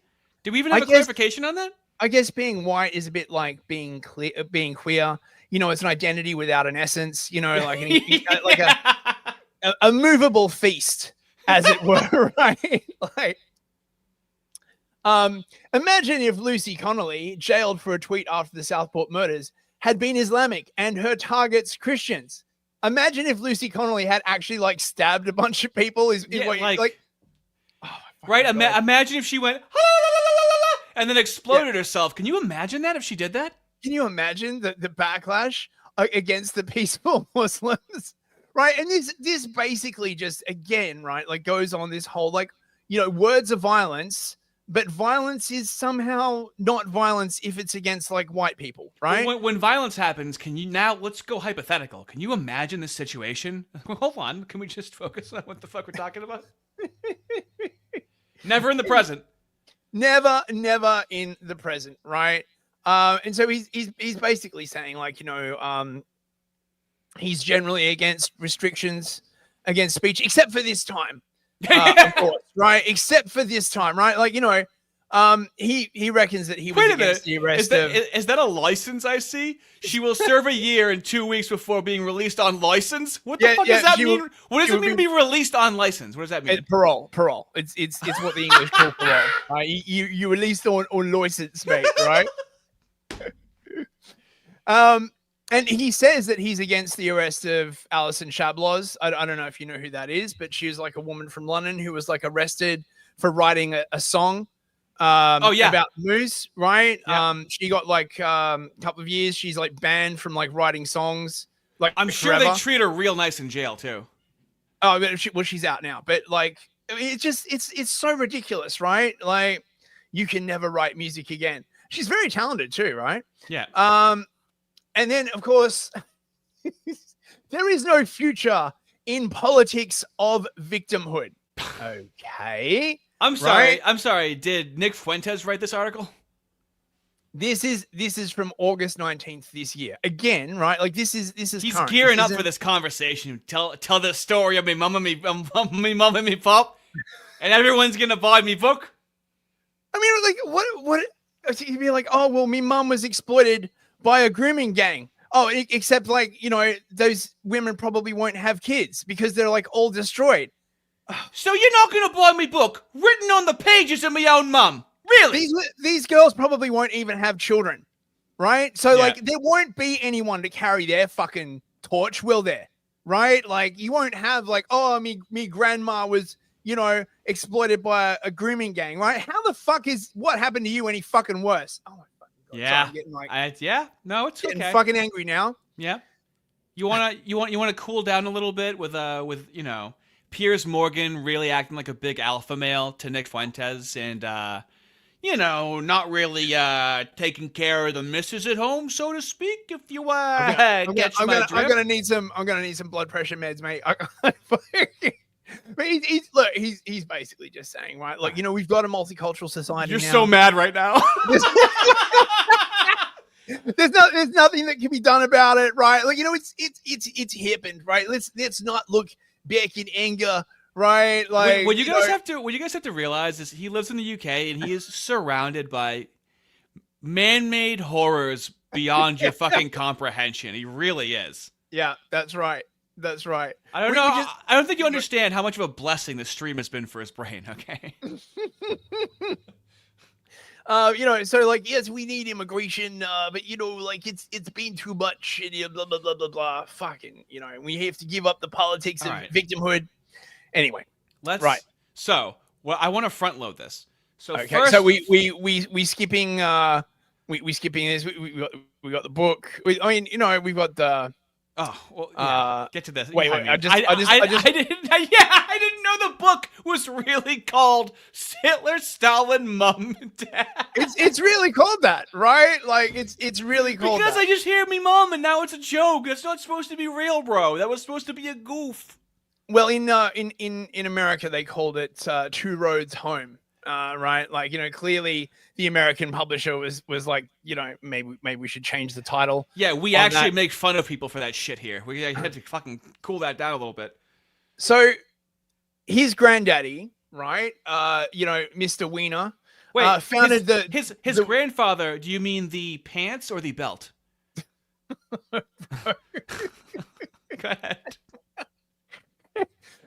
He founded the Wiener Library, right? That is like a big sort of collection of Holly memorabilia and stuff like that. I just wanted to point this out, right? Like fucking like look at this shit, okay?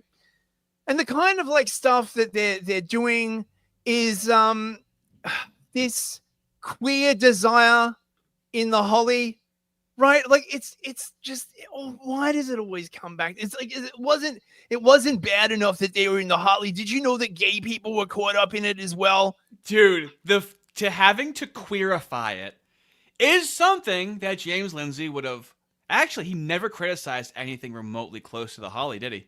Now that I'm thinking about it. Of course not. Mate, look, he knows what fucking side his fucking kipper is buttered on, mate, right? Like the old buttery kipper. Oh.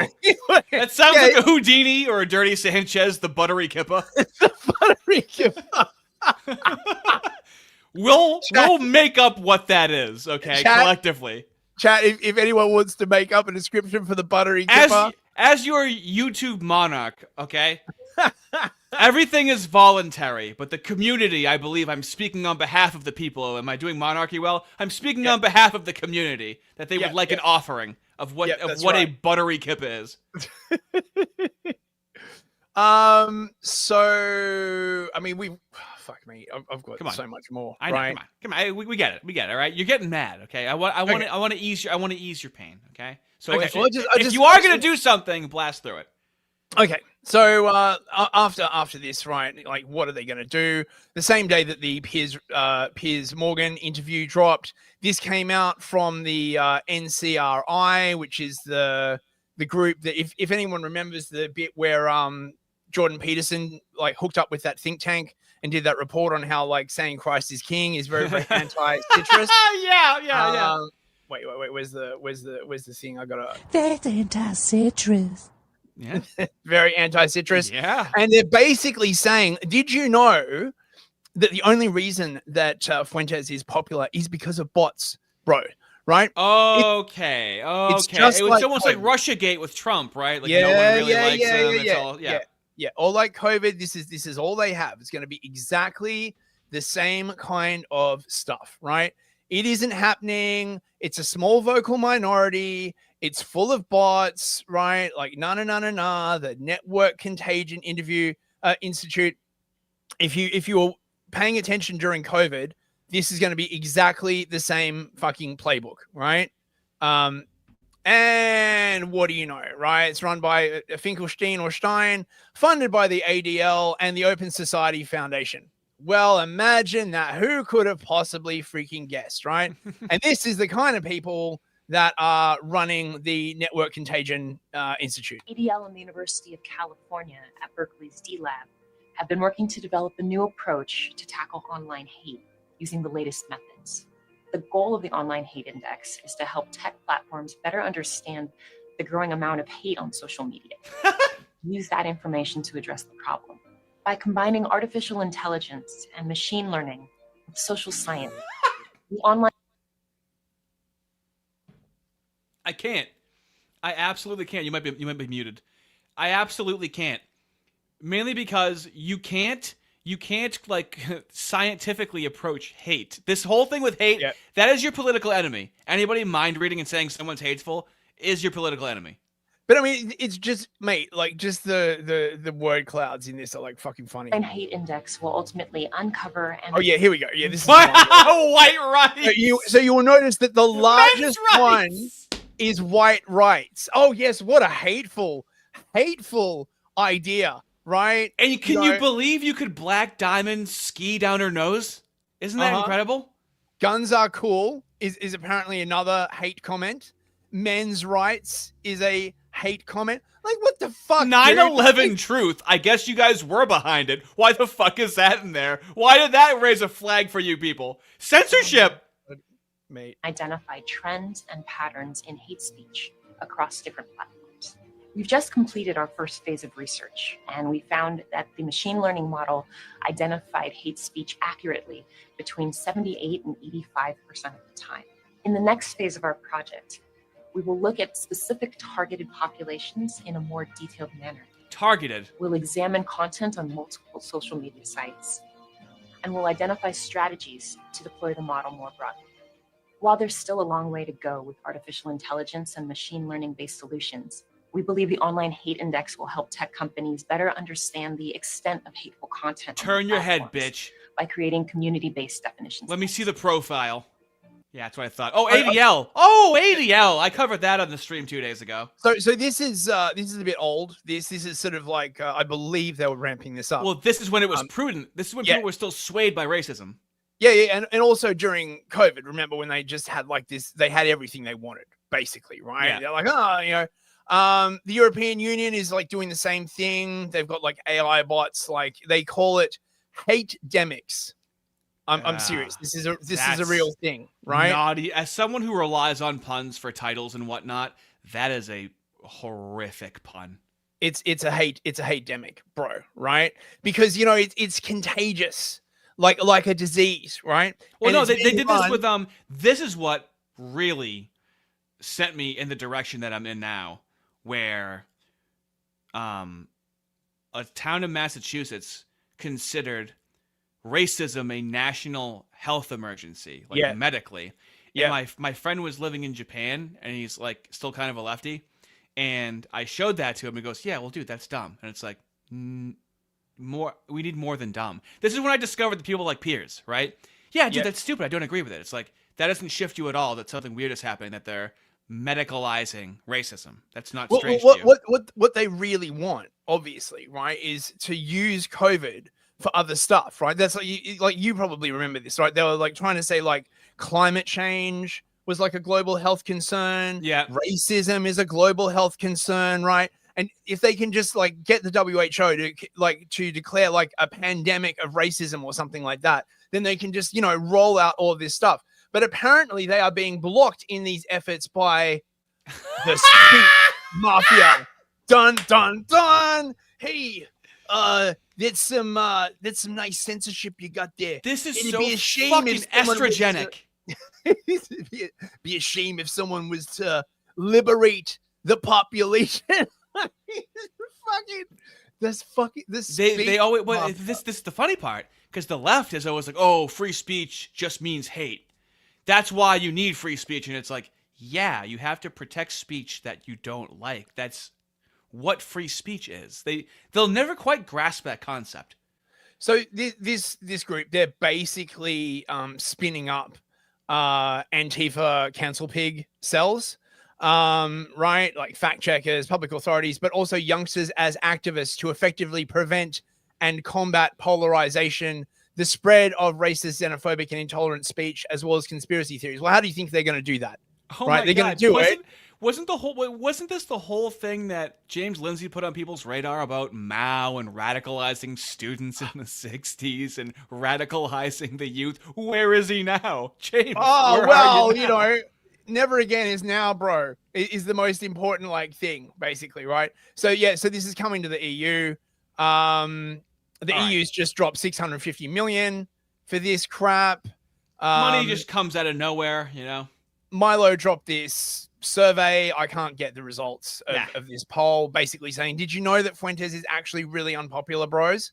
Yeah, right? Well, I mean, even if Fuentes is using bots, who is he going against, dude? He's going against global Jewry by their own admission, with thousands of NGOs communicating with each other, influencing governments, corporations, and what I'm supposed to give a shit that he fucking buys some bots because he's all by himself. So according to this, only 6% of the US population, whatever sample they use, right? Again, I can't get hold of this, so I've got no idea. Here we go. Have a favorable view.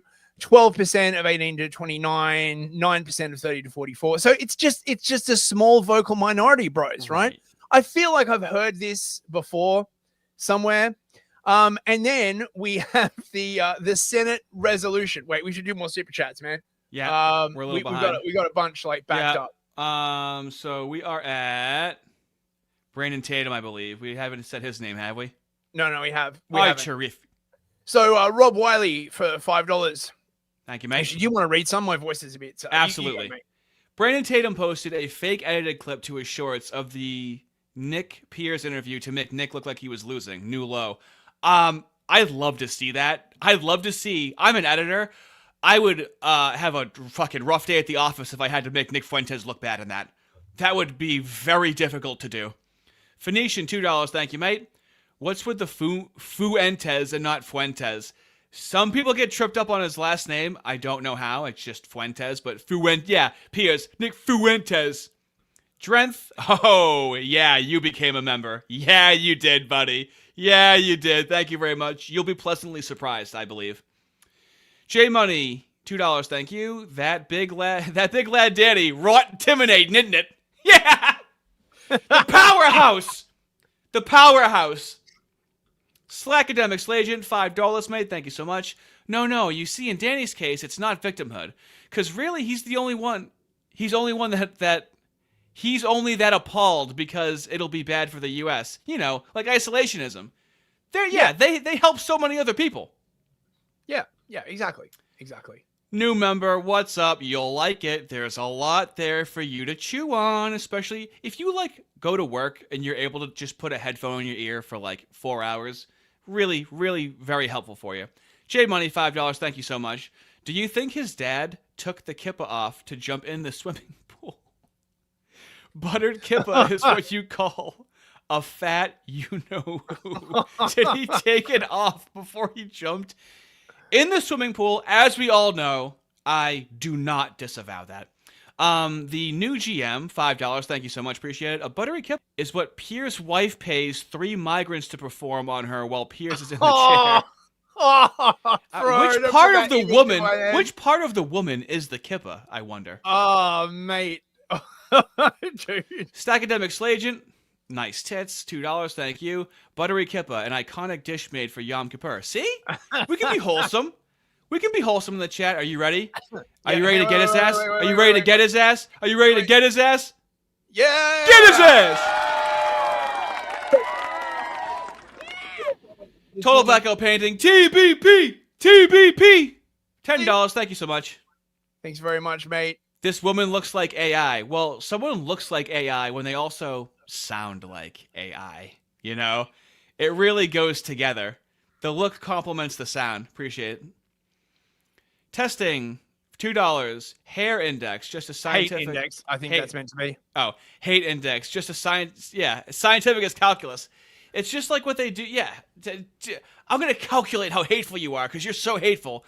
Suck duck, $2. Actually, you know, it reminds me of Adorno, right? And the authoritarian personality, right? Like the F scale and the J scale. Did you ever know about Theodore Adorno and his weird scales that he made up? That's that's a whole other rabbit hole. But it's this weird sort of pseudoscience measuring hate kind of shit. This has a long past. Suck duck for $2. Thank you. How to not be hated. Observe your own actions. That is not very... That's very alkaline, I would say. It's not very citrus. You ready? Ready to get his ass? You ready to get his ass? You ready to get his ass? Hang on. Yep. John Jackson for $10, mate. Thank you so much. I really appreciate it.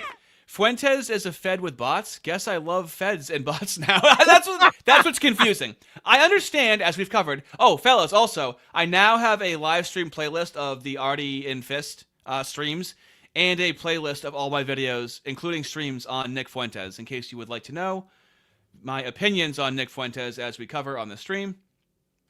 And then they finally made a Fed that the people like. Yeah, right? Phoenician, $2. Appreciate the shout out, boys. It's up to 70 million now. Right. It's clearly at least 80 million, right? Doomsday Machine, member for 1 month. Oh my god, I'm gonna have to update my the emojis for you fellas now. Not the emoji, what, the badge? The color?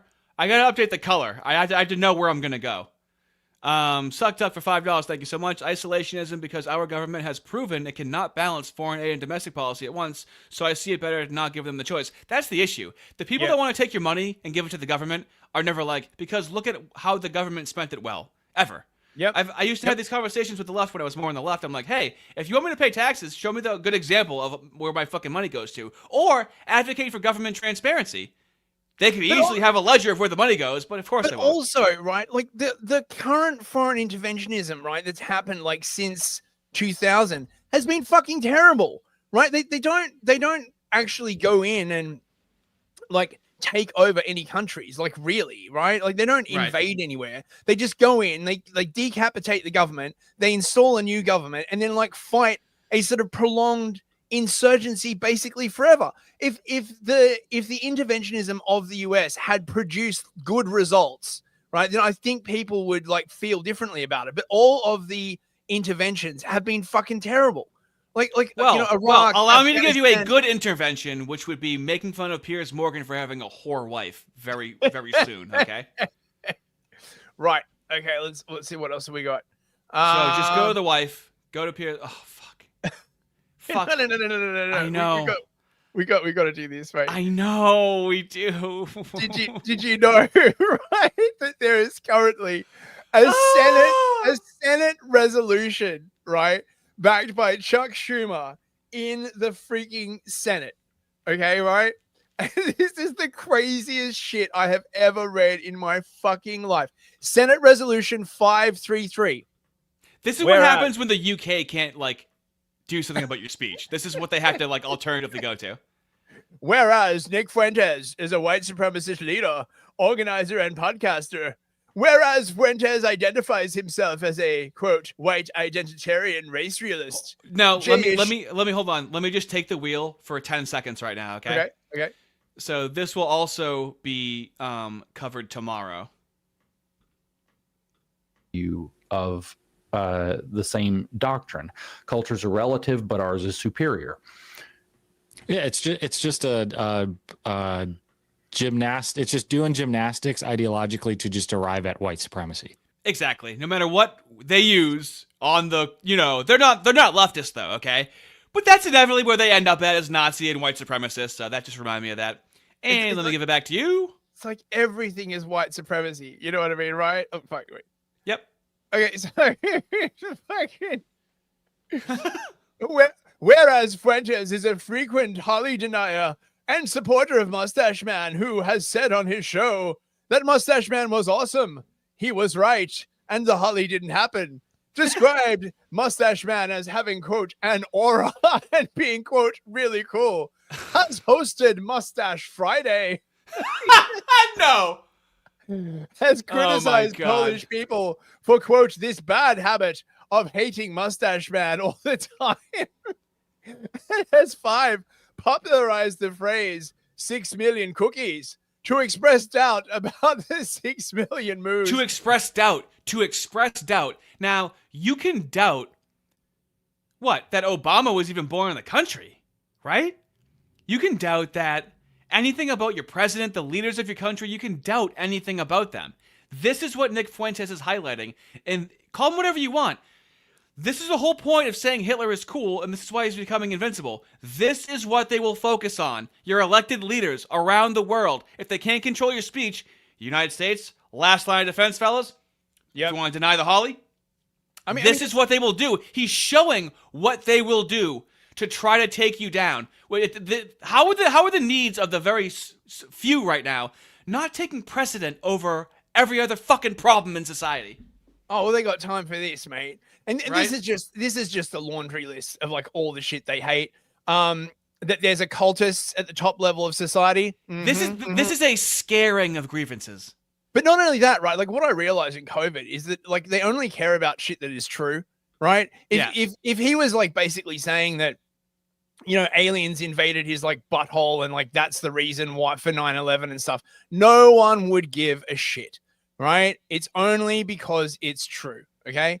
He's like, oh, I'm a great replacement. It just, anyway, look, here's Chuck Schumer. He also included organized jewelry in there, which is he showed. Yes, that's what they do. That's what they admit to. Yeah, but you can't say it. That's the rule. In America, we're witnessing a disturbing and alarming trend. Anti-Semitism and white supremacy, and indeed always with the white supremacy, right? Yeah. Always with the whites. You can't leave it out. Nazism. Just saying the word sends shudders down one's spine. are increasingly running rampant in our society. These deeply pernicious forms of hate, spewed by right-wing Oi, bruv. radicals like Nick Fuentes, and platform them. Sorry? You good? You cut off for a second. You good? Pushed America closer to a tipping point, where Jewish Americans and all those targeted by white nationalist hate are all too often looking over their shoulders, fearing for their safety. Yeah, well, what about whites fearing for their safety? Ah, fuck it, right? Like, who cares? Right? Like, oh my god. Do you got Sebastian Gorka? I do. I've got that. Wait, where's it fits in with this so well because It Chuck does, Schumer really no-sold it, but Sebastian Gorka really puts some behind it. He really gives it his I've got it here somewhere. Might be toward the end. Yeah, here it is. Here it is. It fits in so well got right now. Right, like where there is demand, I supply. You demand, never and I supply, bro. I always wondered how Sebastian Gorka got into the position that he did. Well, I guess now we know. From the remarkable Neo Kissinger, who has both National Security Advisor and Secretary of State and National Archivist and a few other jobs as his title, Secretary Rubio. The poison of anti-Semitism, which has plagued mankind for centuries, has visited us now and again in this century. And it still courses through the veins of cowards in dark corners of the world. Anti-Semitism today hides behind geopolitics. Pause this. Oh, I'm not an. Did like Mel Gibson write this for like a character in Braveheart right now? I think what is this performance? He's quoting Kissinger, I believe. I know, but the way he's fucking saying hiding cowards hiding behind like, oh dude. Anti-Semite, I just don't like the government of Bibi Netanyahu. No, you're a Jew hater. Because there's only one Jewish state in the world. Back to Marco. It embeds itself in international organizations, in the curricula of our colleges and universities, in the voices of some who hide behind social media and even openly espouse this ancient poison. Oh, quote, from the river to the sea. The way he like paused there reminds me of the dude from V for Vendetta, the one that like it feels cinematic how he's behaving. Yeah. He's like, oh, I can't believe we're having to listen to criticism. October the 7th was an act of mass anti-Semitic terror that showed how Hamas, quote, dreams of a world without Jews. Same. And lastly, most powerfully, from Secretary Rubio, there can be no compromise with anti-Semitism. Oh. That is why, just a few weeks ago, thanks to my incredible team at the Counterterrorism Director of the NSC, and especially my colleague Nancy, who held the pen on the EO, the president decided to designate key chapters of the Muslim Brotherhood, the Ikhwan Muslimin. Pause it. Okay. Thank you. So, because of the danger to the country, right? That he's in, right? Is it because it's dangerous for the United States or it's dangerous for the UK? That's why he's doing this, right? It's for the nation's sake that he's doing this. I mean, technically, yes, because as we know, you can't have a country and anti-Semitism as they believe, right? Yeah, I mean, look, I'm not a fan of the fucking Muslim Brotherhood. Oh, right? I love them. They're great. They're right up my alley. But this isn't like this is what annoys me, okay, right? Like they didn't ban the Muslim Brotherhood because they're like a threat to like whites, okay? They didn't ban them because they're a threat to Americans. They banned them specifically because of October 7th. That's what I'm saying. And exactly. Okay, this is my sort of general broader point, okay? Sure. I am glad you're seeing this in the UK now, okay? I am very, very glad that the Moorish community is now on side with the people who think that Islam has too much influence in Western countries, okay? But what annoys me is that they only started giving a shit when it affected them, right? When the Muslims were going around like raping and terrorizing like the whites. No, hey, they're just trying to assimilate, dude. Go easy on them. So as much as I'm too soon. Yeah, too soon. Yeah. As much as Come on, dude. That was 80 years ago. How is it too soon? Oh, it's happening right now? You mean in the present? a concept that moos don't understand? Why? Because the Muslim Brotherhood is the progenitor of all modern global jihadism and the propagator, the transmission belt of the most heinous anti-Semitic Jew hatred today. Poor taste. Across the region and sadly in America as well. Yeah, but you see, it has to be tackled for anti-Semitism. And they're like, well, since we're helping ourselves, that helps you because we are God. All right. Wait. We got Can we one make more? you feel better, please? We got one more. Yep. Okay. So this is Nick responding to the Senate bill. Oh, shit. That is pivotal. Yeah. This is hilarious. Wait, let's do super chats before we go in. I think Ben Boyce is in the chat. Good to see you, Ben. I think he wants you to do an interview or something. He does. He messaged me and I responded, and I'm waiting for him to respond to my response.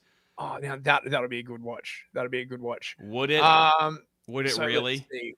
Yeah. Do I have to be calm? Look, Ben will calm you down, right? He's a very calm individual, right? I know. We should really find out a way to sort of like bottle Ben's like essence and sell it as like a sort of like sleep aid or like a general sort of calmative. Oh, real nice thing to say about a guy with a show that's going to be talking to me. Puts you right to sleep, huh? Anyways. No. Not kidding, of course. They just you out, bro. You know what I'm saying, right? Like, conversation. Like, like you could the new GM for $5. Thank you. I personally find Fuentes grating and don't think that will ever change, but I loathe the politics of those that are crying about him. You are welcome as a feller. Cool. I can't demand that you like someone or find them entertaining. All I want you to do is understand his political importance. That's it. That's really it. Matty Ice, $5. Thank you so much. Speaking of Adorno, the WJC Sitch never heard of commissioned Adorno's The Authoritarian Personality. Yeah, so he's probably saying that Sitch from Adam and Sitch had never heard of The Authoritarian Personality by Adorno, which it's not targeting him. But Sitch is known for being very studied on CRT and commies and shit like that. He was very much into that in the 2021, 2022 era. Yeah, well, all those years ago. But you don't want to study the roots of that stuff too deeply. Okay, right? Look, CRT just appeared out of nowhere, bros, right? No one could have possibly seen where it came from. It's not like it had any anti-Senate. It just appeared, right? Like ab initio, out of nowhere, bros. Thank you very much, Matty Ice. And Stamix Legion, $5. Thank you so much. We can, nay, must be wholesome. We must secure the practice of kindness in a future where everyone feels loved. Wow, how many words? How many words is that? I don't know, but that's very, very wholesome. Thank you, Slacademics. He did it. He did the 20 words. Arrest him. J Money, $2. Thank you so much. Hugo Boss, full custom cape. Andy has no aura. Exactly, right? Leaf Man with a frying pan. $2, thank you. Nick exists. Judeo-Christian. Oy vey squoyishly. Yeah, we have to do something about him. But we can't, but we have to. Suckduck, $2, thank you. What H-Man had a receptive government, right? They actually got things done. That's why they hate H-Man so badly. Testing, $2. Wow. This guy's having such a good time. He's bashing his cock off the keyboard over here. Buddy, clean yourself up after. I think your iPad's freaking out. My God. Glad to hear you're having such a good time. Are you ready? Are you ready to give I'm it ready. to him? Are you I'm ready? Yeah, I'm ready.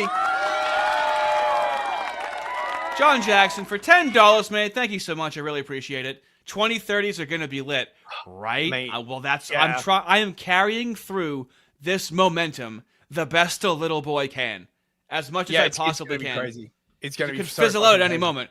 Phoenician, $2, salt and pepper, mac and cheese, anti-citrus plus what is that, white supremacy? Yeah, white supremacy. Yeah. Hell yeah, dude. Yeah. You got to have a recipe for it. Benny Boy Boyce. So I am banned right now on my X account. That might be an issue with our communication. I don't know, because I'm waiting on a response from you, but I am banned. Ben, message me. I can pass it on. Yeah, can, me, like, me, hook up me, and over Ben telephone Boyce right calls. now are on such heated terms. We need a mediator. Okay. Yeah, that's right. I can't calm down enough. Christos, $5. Thank you so much. Believe what your ancestors said, not what they say about your ancestors. Right, dude? Yeah. Yeah. Don't believe your lying eyes and ears. Testing, $2. Thank you. False dichotomy. I cannot like Islam and small hats. Yeah. You're not allowed. You're not allowed. They're basically a package deal. You're choosing one or the other. No, both suck. Wait. J Money, $5. Thank you so much. Curved sword, folks worship Baal. Little hats worship Moloch. Why do I have to care about these folks fighting? Yeah, right, exactly. Yeah. But we have to. We have to do billions of dollars a year, many lives lost, and Piers being a cuck. Well, they're in the country, so you have to sort of care. Like, unfortunately. Hey, Yeah. Islam is American history, okay? Yeah, that's right. That's right. Okay, right. So this is Fuentes responding. Oh my god, we haven't even gotten to like the Piers is a cuck part, have we? Well, we might go past 3 hours tonight. It sounds like. Yeah, we It's- might. That's cool. If That's you got cool. enough in the tank, okay. Yeah. If it's We're also past gonna your be little talking bedtime. tonight about It's all good. It's all good. Cool. Look, I may blow my throat out, but it's all worth it for the fellas. the new resolution introduced in the United States Senate to condemn me for anti-Semitism. Get a load of this. The Senate Minority Leader Chuck Schumer has introduced a resolution to condemn me for, among other things, saying that Hitler had aura. And I'm not kidding. That's in the text of the resolution. That's in the legislation. It is. It says, actual text of the resolution, he said Hitler has aura. That's why they're condemning me. It was proposed by Chuck Schumer. It is co-sponsored by every other Democrat in the U.S. Senate. So it was introduced. Chuck Schumer is the leader of the Democrats in the Senate. He introduced it. It is co-sponsored by every Democrat, co-sponsored by every other Democrat in the U.S. Senate. Condemning me, my racism, my white supremacy, my anti-Semitism. Don't you guys have other stuff to do? Don't you have a country to run? Aren't we like $38 trillion in debt and we're at war with Russia and China and everything? And why do you have time to do this? Every member of the Senate co-sponsored it. I don't think it will pass. I don't think that John Thune will bring it to the floor, but nevertheless, a powerful rebuke of hatred and bigotry in America. When they run out of options, this is what they do. I'm too popular. I'm too famous. They can't ban me. They tried it. They can't lie about me. They tried that too. They can't interrogate me. They tried that on Monday. It didn't work. So now they run it up the flagpole to the upper chamber of the legislature. They run it up the flagpole to the Senate. We can't ban him on YouTube. What are we going to do? Call Piers Morgan. He failed. What are we going to do? Call the Senate. It didn't work. Call the Navy. Or how about we just stop supporting Israel? Could we just do that? No, that's not an option. Oh, I might. Yep, exactly. Like, no, it's not an option, right? Greatest ally, like even if like the entire country goes up in flames, right? Like, what was it Nancy Pelosi said? Even if the entire country is destroyed, there will still remain her love for Israel. What was it? What Nancy Pelosi said? You have to be like a fucking reptile. Remember that one? Remember when she said that? Oh, I'm No, just I don't. responding to Oh, you haven't seen that? Oh, No. dude, there's a great cut with Alex Jones almost blowing a load in his pants as she's fucking saying it. It's too fucking good. I'm just responding to Ben right now with my alt, so we can. Connect. I see. Networking during the show.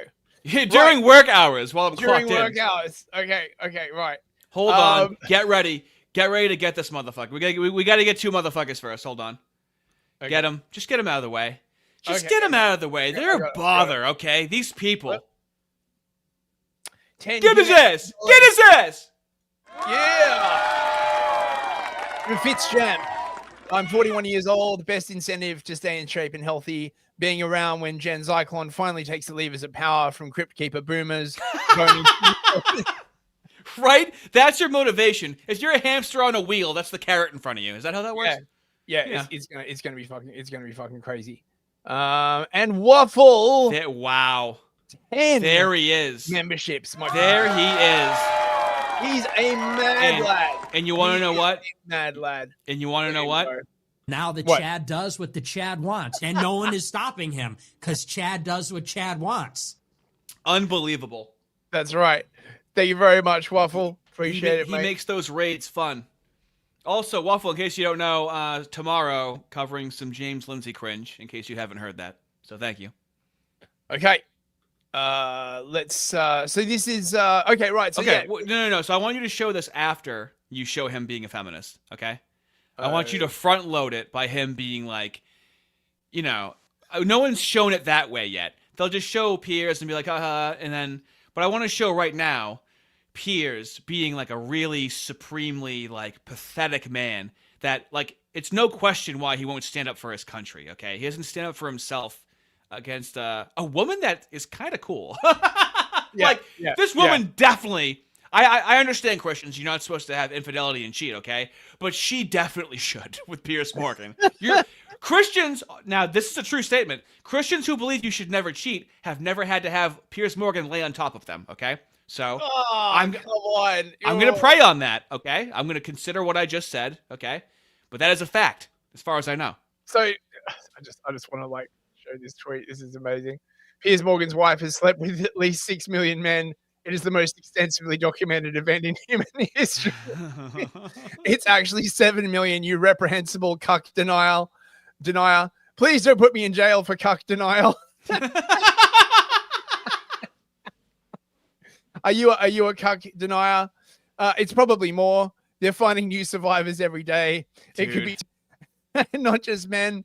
I lost me mum to her. I'll write a book about it sometime. This is so bad for Big Moo. It's so bad for Big Moo. I'm willing to believe about 271,000 perhaps. Are you a cuck denier? I'm just saying I don't think it were ever 6 million total on the real estate that comprised Piers Morgan land. Every hotel got the Piers Morgan share. Oh my God, he's just... Now, why are they saying this about him? Well, it's because of stuff like this, man, Okay. right? Like, look at this. Oh my gosh. Just been doing the housework. Just to snip back, I went home. Who let you did the in? housework, my normal Monday, do a bit of work, and then some proper work at home, domestic engineering. Good. I'm glad to hear it. That's excellent. How's it going then? Very well, thank you. Has she Very well. told you I'm a feminist? Yes, I do. You said you are. You are. We were just saying how the word people sometimes get really confused now. But when I was little, it was just all about equality. Well, you know what it is? I'm surrounded by strong women, Yeah, of right? course From you are, Celia yeah. to Susanna and Charlotte Hawkins and my mum. He's surrounded by women. My mother was incredibly... Surrounded by women. Yeah.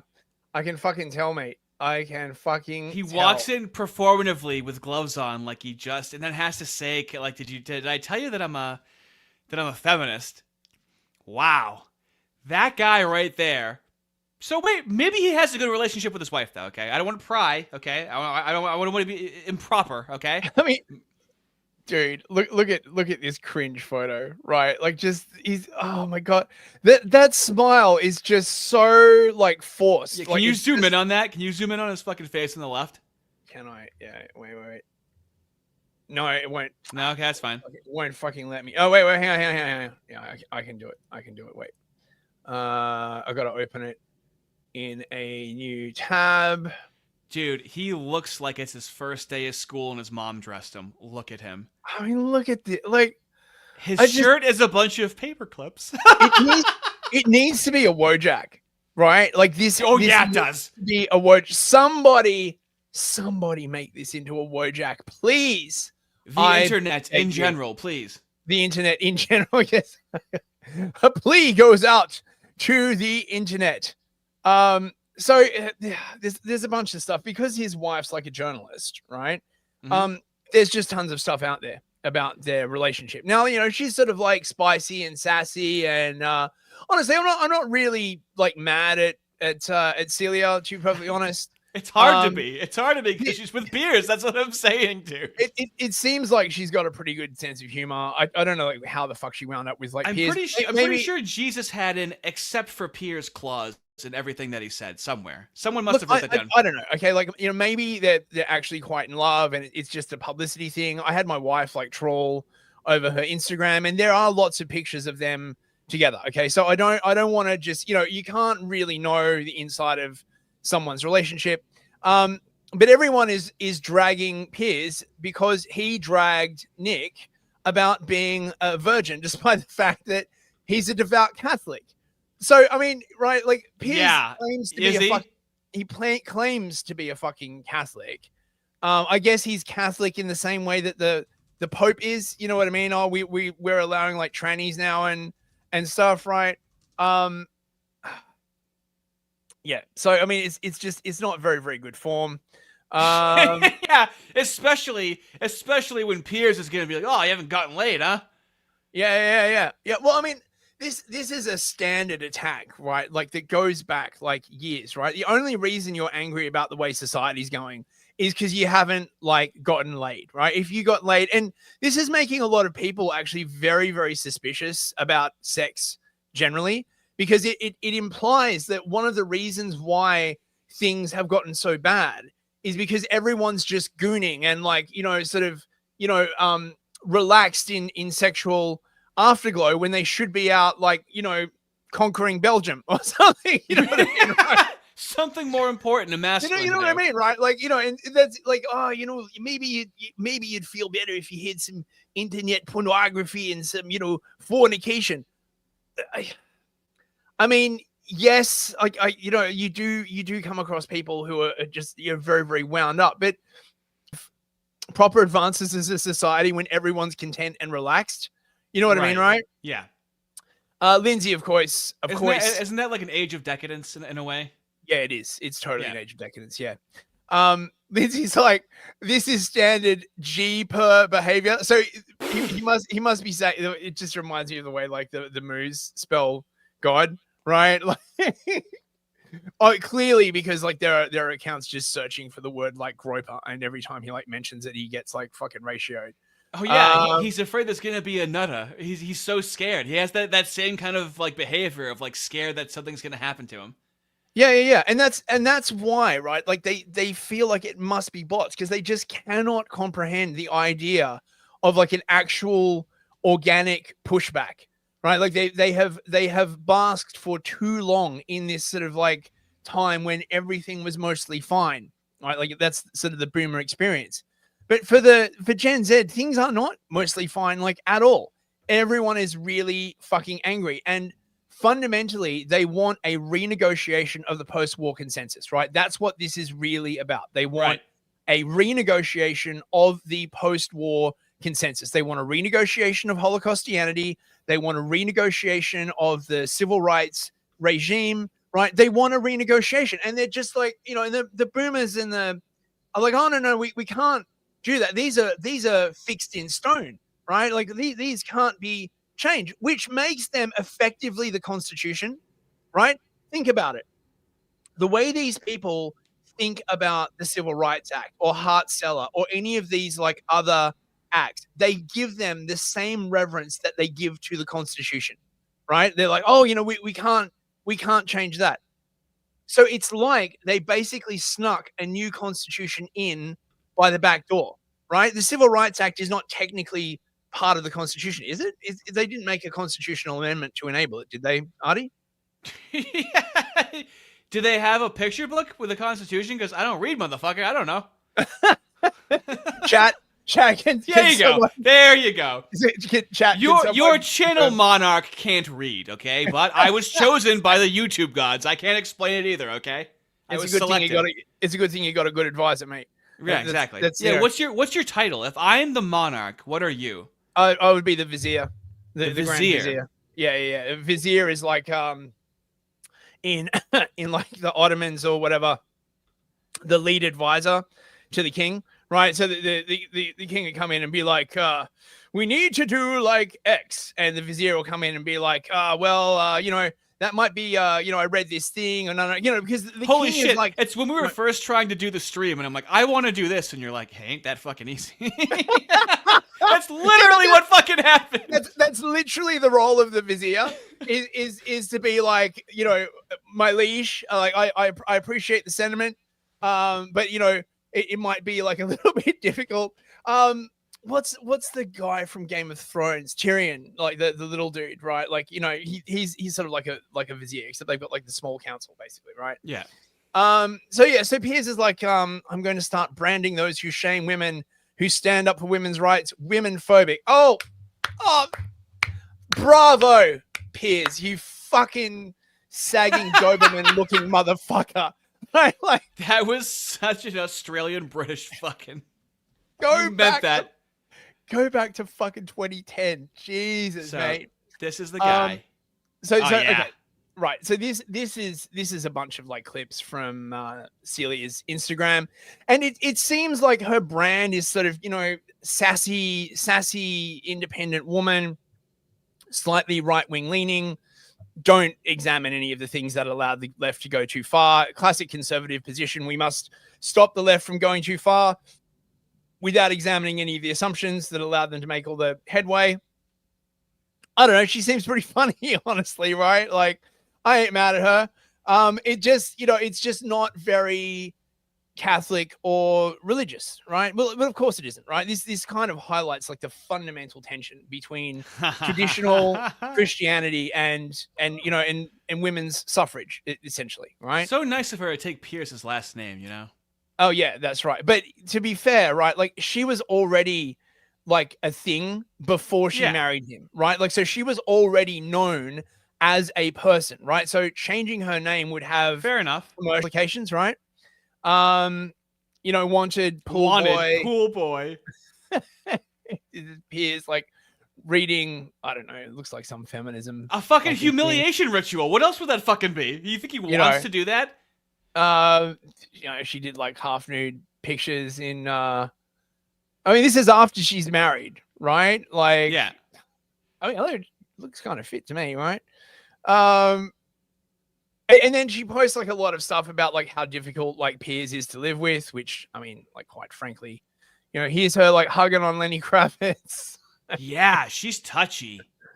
She's touchy. very, very touchy, right? Oh, She'll look at how touchy this is. She'll do like interviews with like people and get very, very touchy.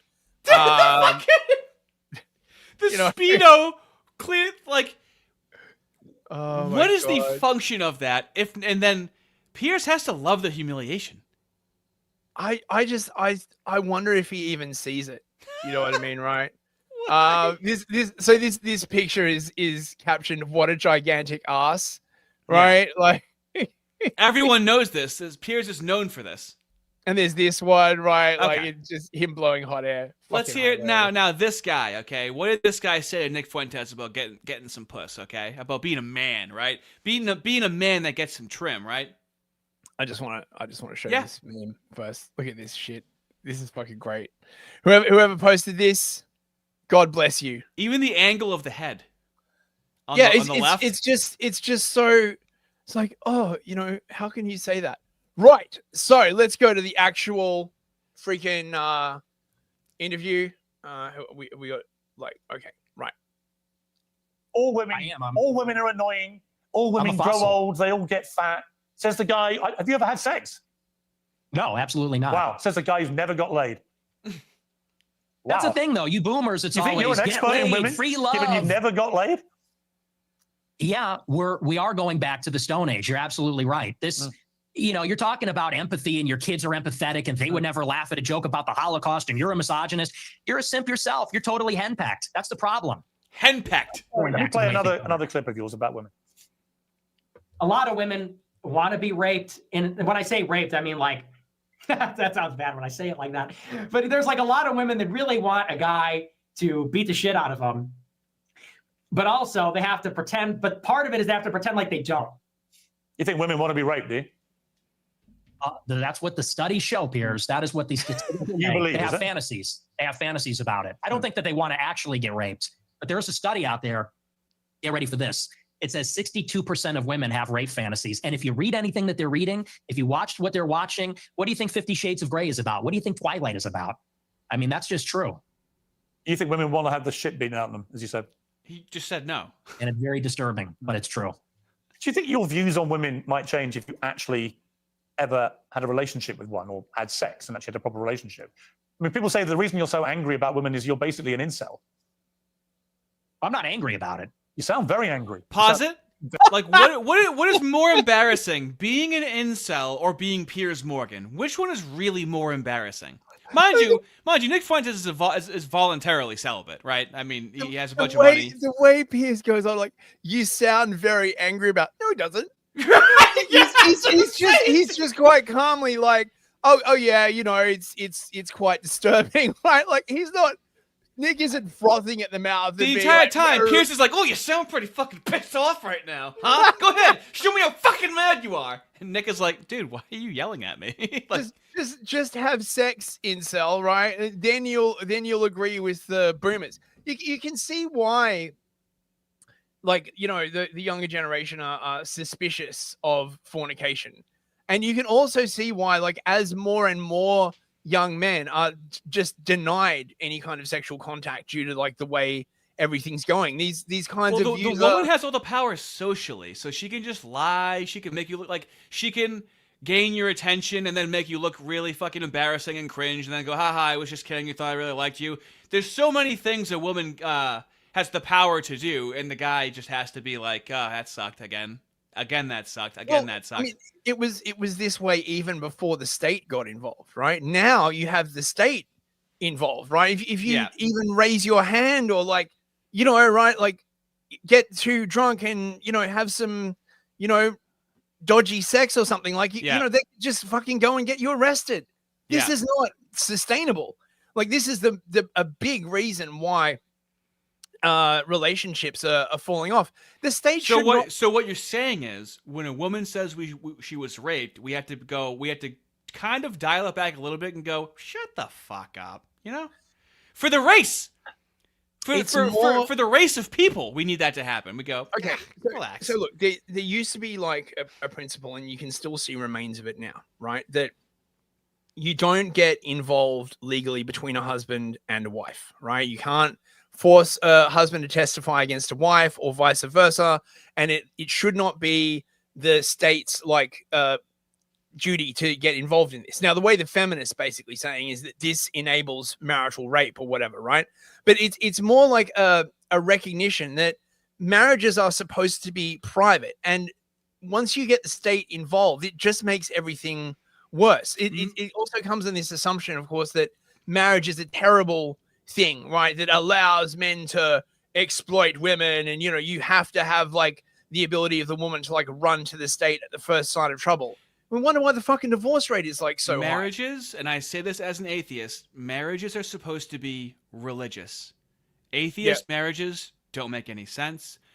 And I mean, we should be like Israel, as I've talked about before, where it is religiously recognized, and actually you can't get married as an atheist in Israel.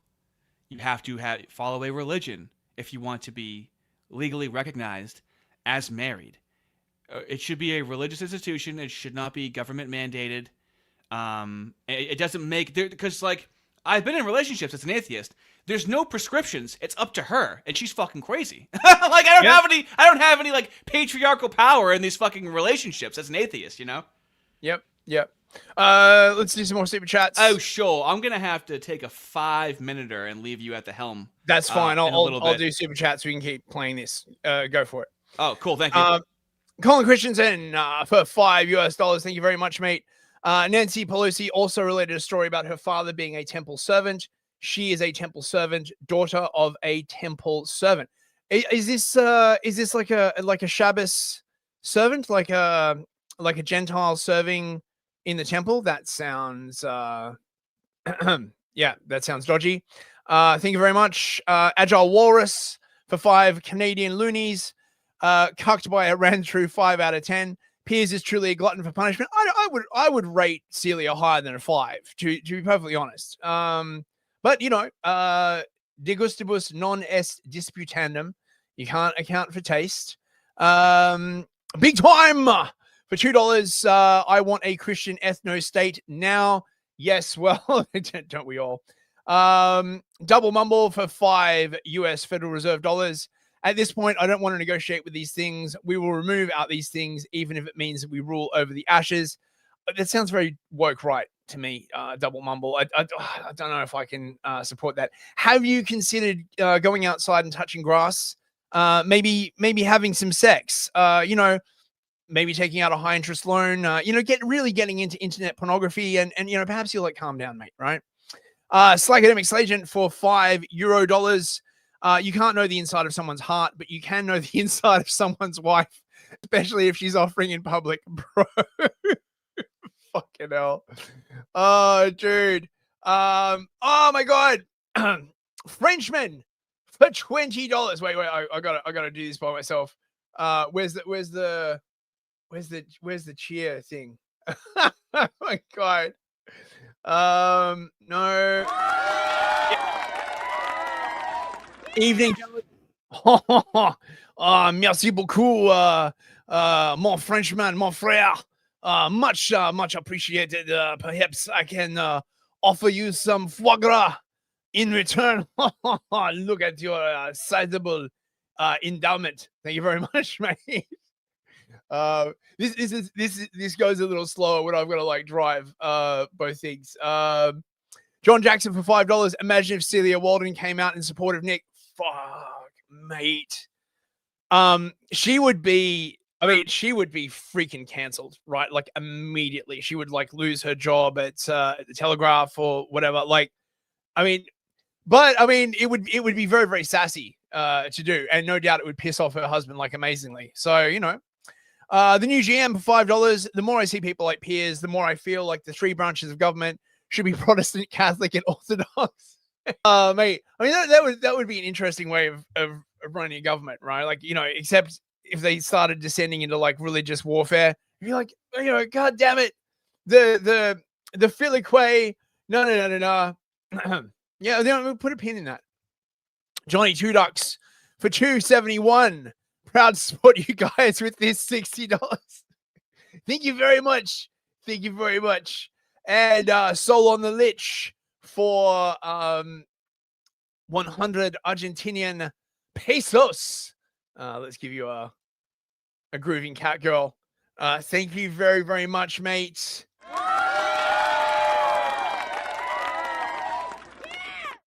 Is less than trying to mock Fuentes for being single. Was a peak lack of self-awareness.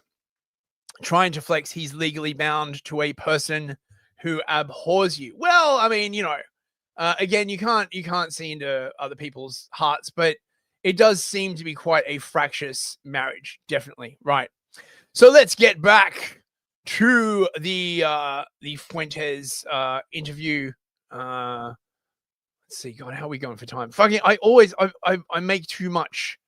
I have too much content, too many receipts. What else have we got here? Did you guys see this? The cuck chair is strong with this one, bro. Oh, yeah, this is freaking. Oh, mate. Oh, dude, the Groiper train. Oh, holy shit, man. Have Lindsay again. Oh yeah, this isn't war. Well, yes, it is, James. And if it isn't war, why the fuck did you start it? Right? You were part of starting this war. What did you think was going to happen? Right? You're just gonna call a bunch of people woke right and come after their jobs and come after their careers and be like, I'm not really trying to cancel anyone. I'm just going to delegitimize all these people, right? And then when it blows up in your face, you're like, whoa. I didn't want to start a war. I just wanted to start a limited engagement. Well, fuck you, right? This is what you get. Right. Let's get back to this.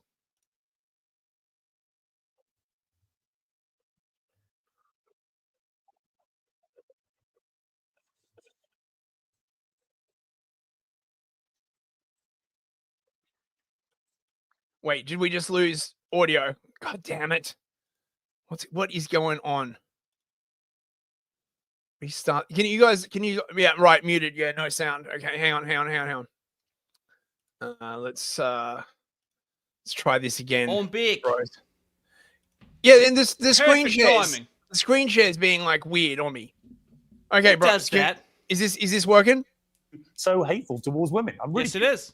Was that? I don't think that was a hateful clip. I think I was laughing. I said they want men to beat the shit out of them, and that's just. You look at the state of modern women. All they do is lay in their bed, doom scroll. They're chilling out. They're getting a little. Look, they're getting a little fat. It is what it is. I don't know what the average weight is, but they're getting a little heavy. And any guy that is playing the field these days will tell you that. I mean, and I know a lot of the Chads. I am an incel. I'm friends with a lot of Chads like Bradley Martin, Clavicular. They agree with me. You know, there's sort of like this alliance between the guys that don't have sex and the guys that Pause it real quick. We know what women are about. It's the guys in the middle. So there's no way Piers anticipated an incel saying, yeah, but I know guys that have sex, and he's still losing to that guy. I mean, but this is the thing, right? Like, you know, Piers is just like, oh, women should be able to like do whatever they want. Like this is the sort of. Did you know he's a feminist? You know that, right? Yeah, I mean, this is the fundamental problem, unfortunately, with liberalism, right? I like to be an individual as well, right? But if everybody just does everything that they want, we wind up with all kinds of like crazy shit, and I don't like it. But it just, you know. Well, I covered this on a stream where being a liberal supports freedom of association and groups collectivizing. A liberal supports that. Yeah, I was listening to that. That's a very, very good point.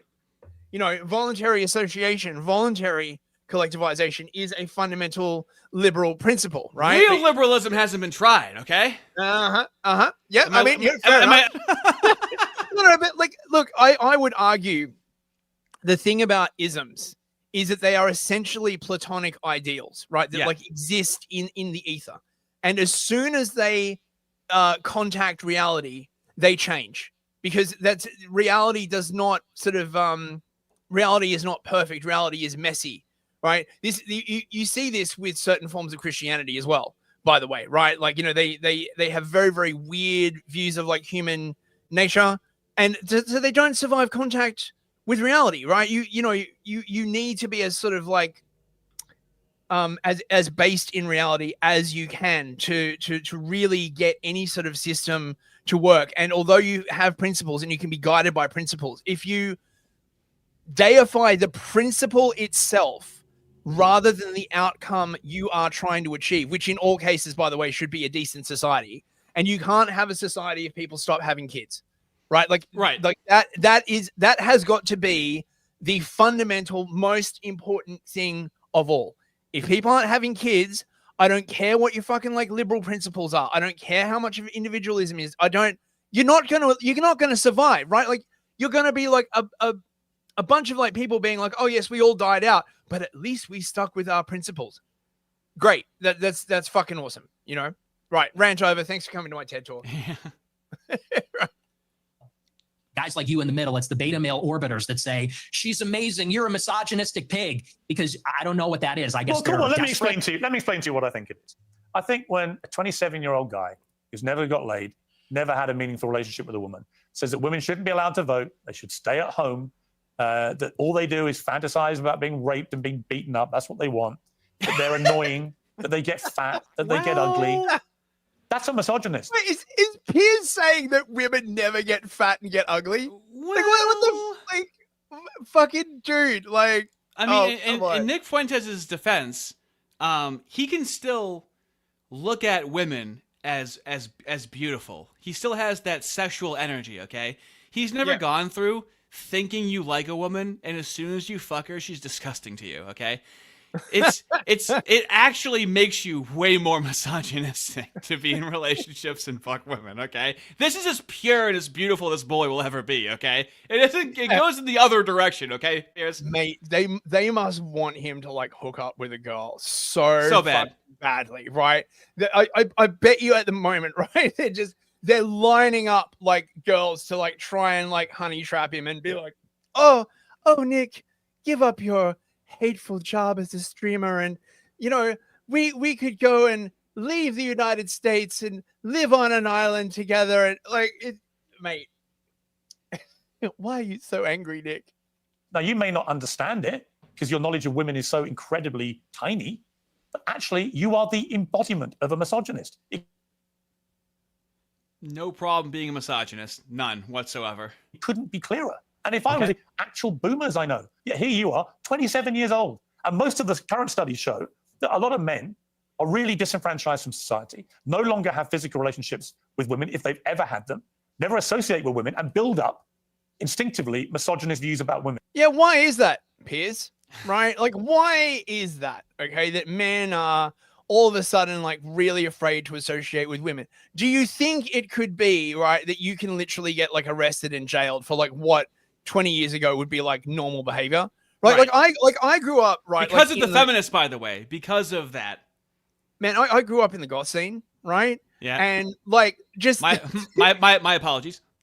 Yeah. But just like the shit we used to get up to, like everyone used to get up to, like would just be so fucking banned now. Like look at what happened to Marilyn Manson, right? Like all these girls coming out being like, you know, I did a bunch of like drugs and you know we did like weird sex stuff. It's like everyone was doing that, right? Like that was like I never want us to ever have to talk about our degen stories on the internet. Okay. Ever. I don't know yours, you don't know mine, and we're probably afraid of each other's. No, yeah. Oh, mate. No, I'm not. I'm Never. not going there. It's There's too no point. horrible. And I fear you're in that position. You're just a bit of a lonely guy. I'm afraid for you. Who wants to get laid and can't for whatever reason. And it's made you bitter about women. And I don't know where that's come from, but it's fascinating. No. Fact check false.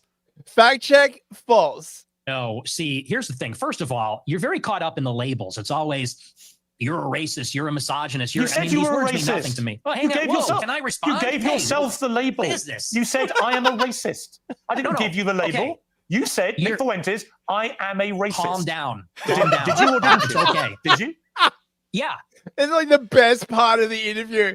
He's like, calm down, bro. Just an interview. So do we keep going with this, or do we? A little more of this. I am having fun. Okay. Yeah, Okay, but so here's I the didn't thing. give you the label. You did.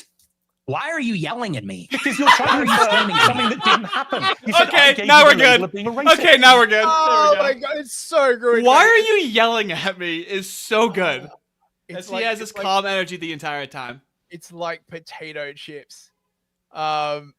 Yeah. We. So- like, you know, Celia's done like just a bunch of like weird articles on Well, I wanted to front load that with like what Piers's love life is like with his wife, and then trying to lecture Nick Fuentes when apparently he's a Catholic and he's like, oh, you haven't even had sex out of wedlock yet. What kind of Catholic are you? It's like, okay, Pierce, that's nice, buddy.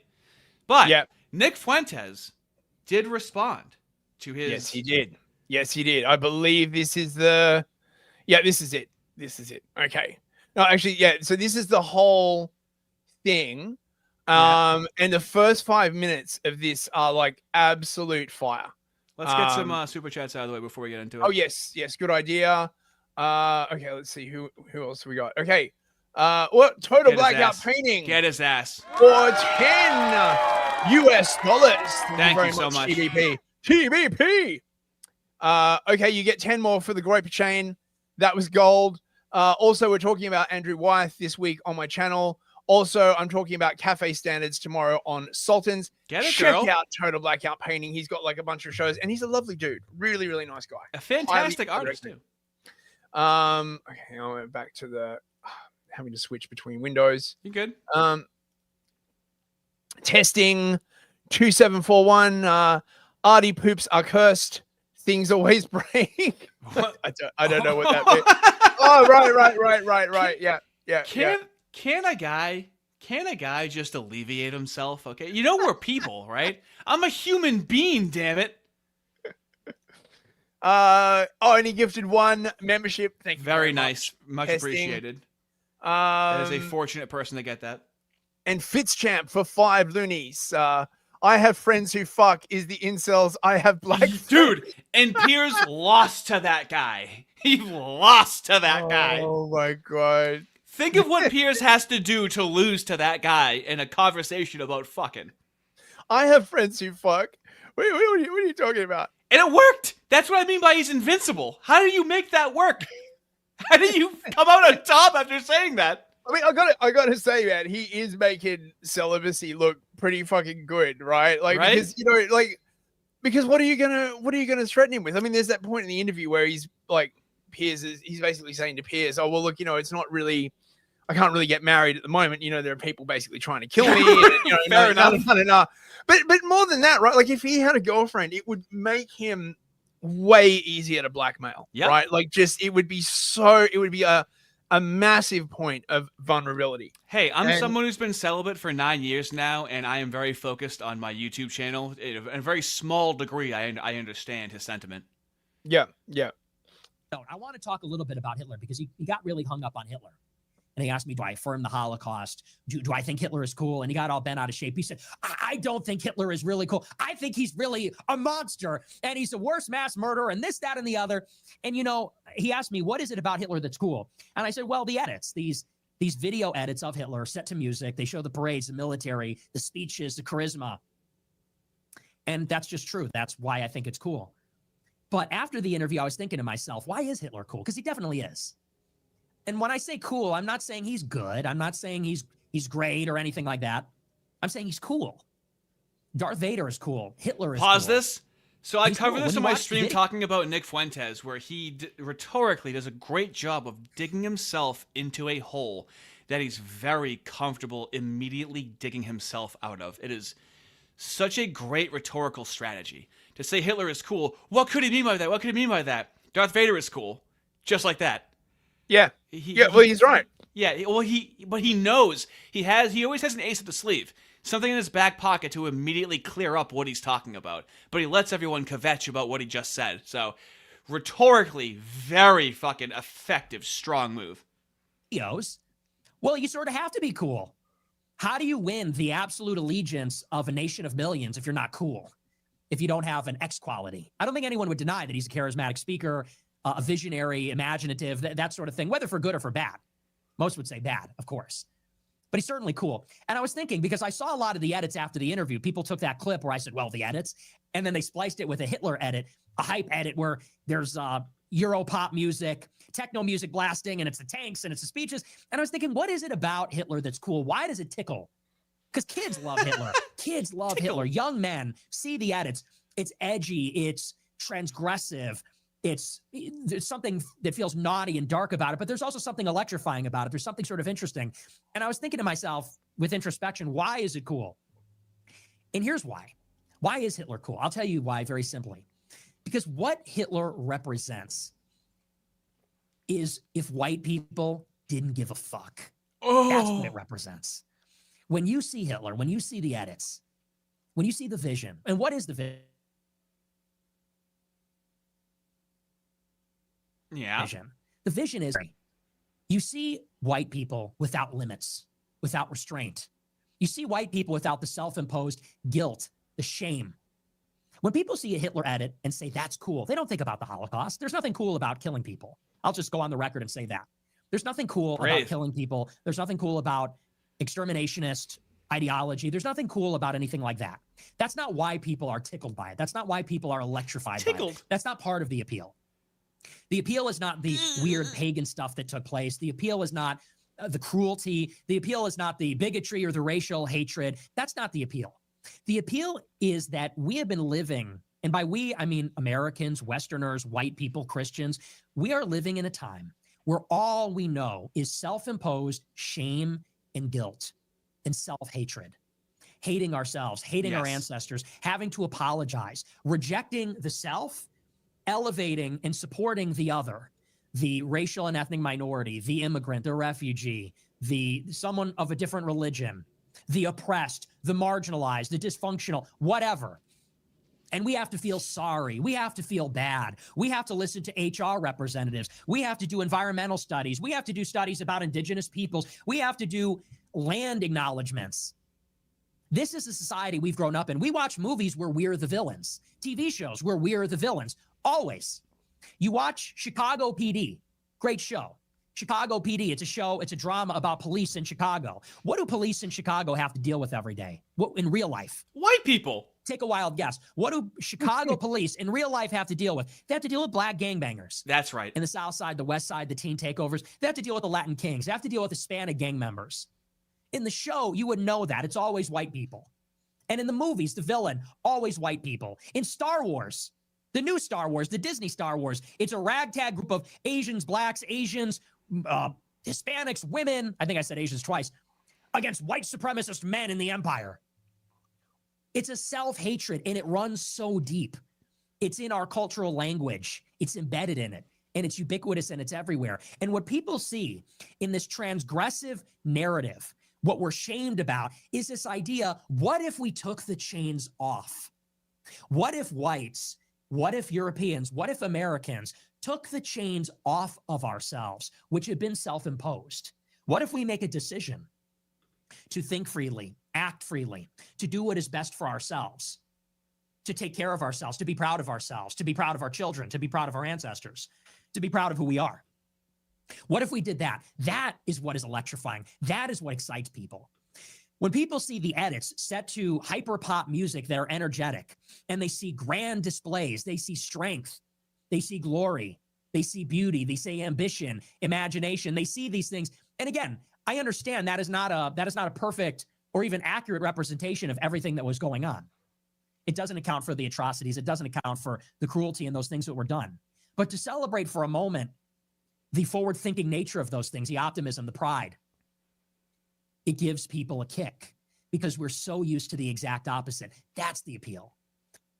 Man, that goes so fucking hard. Like, Right? I just, mate, like, that whole speech, like, basically sort of summarized years and years of 4chan in just 6 minutes. Like, just it's amazing, right? Like, the way he can do that is just, right, like, just summarize, like, and just be like, yeah, white ass niggas going hard as fuck, basically. Yes. Yeah. Keep her going. What it represents is, what if we went hard as fuck? That's what it represents. What if white people went hard as fuck and we didn't have to pander? We didn't have to pander. We didn't have to make excuses. We didn't have to apologize. We didn't have to do all these rituals, humiliation rituals that we have to do. It wasn't refugees welcome. Piers, I'm looking at you. Sorry. It wasn't the original sin of slavery. It wasn't our ancestors were evil. It wasn't, well, we're trying to be better and we're doing the work and we acknowledge we're on stolen land. It was, what if, fuck it, we're going hard. That's what it represents. And that's why young people are drawn to that. And I don't think that people should make that. I don't think that people like Piers should make that a sticking point. I think that's a big mistake. Because if you make that a shit test, disavow Hitler, you have to say Hitler isn't cool. He said, you need to listen to this old Jewish guy. You have to listen to Finkelstein or whatever. You have to listen to this guy talk about his mom and dad. People are going to say, you know what? We don't want to hear it. We don't want to hear it. I don't want to hear another guest. I don't want to hear another foreigner, because that's all it is. That's what American history is. It's Columbus killed the natives, then we enslaved the blacks, then Hitler killed the Jews, then we were racist, and we're all pieces of shit, and we should all hate ourselves. And that's why we need to bring on the immigrants, because we deserve it. Yes. Because we shouldn't exist, and we're all terrible. And if you're telling us that we have to repudiate, oh, you have to say Hitler's not cool, you can never make jokes and you can never say anything, and you need to feel shame, and you need to make me feel your shame. You need to mean it when you're ashamed. People are going to say, fuck you. Pause it. Fuck off. We've discussed this in the past few streams. If you go to the Artie and Fist live streams, which are now a playlist, because it's almost a linear story as to how we got here in the past few months, isn't it? Yeah. It really has been building up to this. And he's addressing concerns and frustrations that we've been saying in live streams. You have to mean it. You said that with Tommy Robinson. Yeah. They can tell that he doesn't mean it. That's what's so incredible about this. That's why when they're struggle sessioning you, they always have like a person whose like job is just to watch your face, right? And like pick up on any micro expressions that would betray that you are not being 100% sincere in Which your led to submission. you analyzing their faces. Ben Shapiro's face when he was watching Matt Walsh talk. You start to pick up on their face watching for other guys' faces to see if they mean it. It's creepy the way they do. They get this like weird look in their eyes. So they're basically like they're activated. Human void comf machines. You know, the thing from like Blade Runner. You know, they're just like watching your expression. Like, you know, any betrayal. They are the AI. Yeah. They can tell. We keep going with this? Yeah. I don't want to hear Ben Shapiro talk about the Holocaust. Fuck you. Go home. I'm not going to feel sorry. I'm not going to feel bad. And you want to know why? And everyone understands this. Our country is going to shit. Everyone knows it. That's the bottom line. Bigger than all of this, it's a very simple idea. The simplest, most fundamental form of the idea behind all of it is this. Everything is going to shit. We all know the way things used to be. We all know the way it used to be because we've seen the videos, and it's like a portal to another universe. You see these videos of LA, Detroit, Chicago, St. Louis, New York, London, San Francisco in the 1950s, the 1940s. And we see what it was like. And we see what we could have had. And it's lost. It's gone. And everyone knows it. Dude, we could have literally fucking colonized. We could have colonized space by this point. Here's what all white men feel like on the inside as he's saying this right now. Look at his face.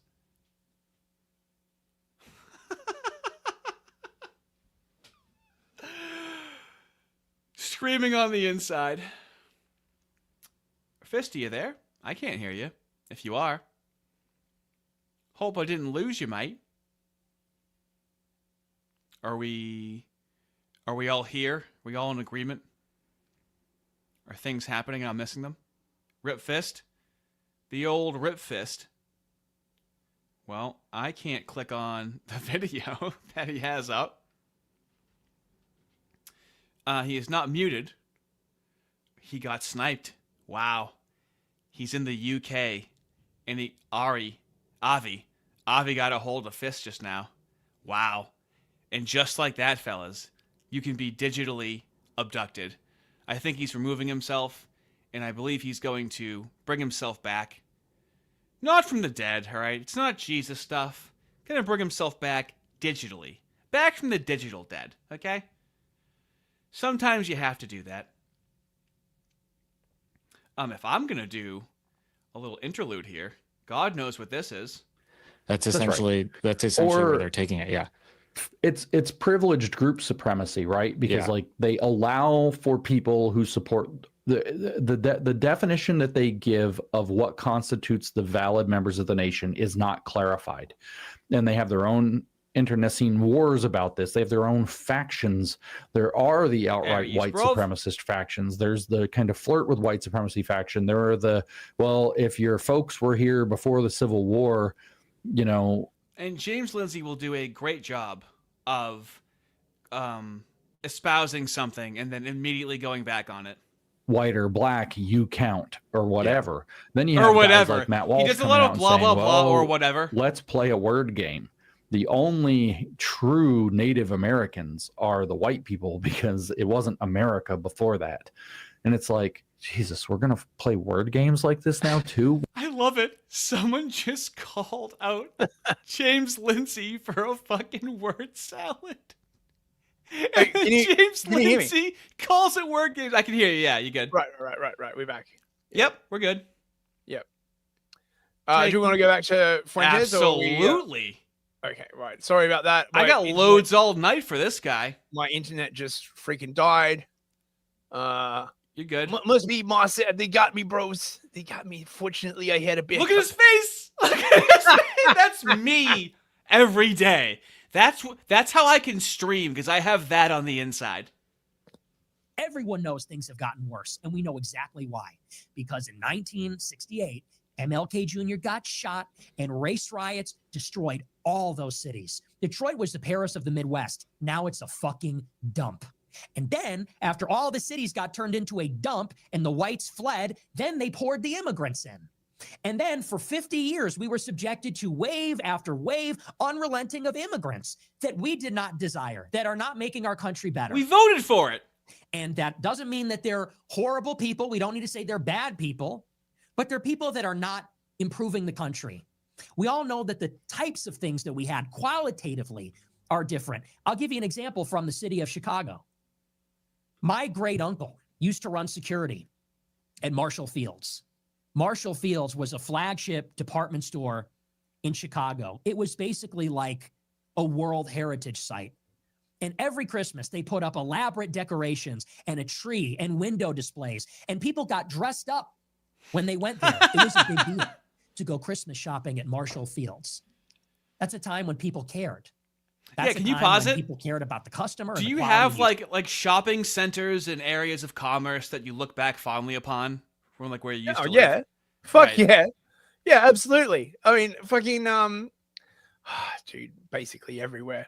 Right? Like, you know, like where I live it's just been completely taken over now. Like it's just bullshit. Like, yeah, of course. These I think they call them like third spaces, like public spaces. Oh yeah, yep. Right? Exactly. Like, right. no, there's just no, right? Look, this guy knows Piccadilly Square, right? Used to be lovely. Well, you know, now it's just shit. Camden Lock used to be like really nice too. Camden Town. It's all going to shit. He's speaking to the souls of people across continents right now.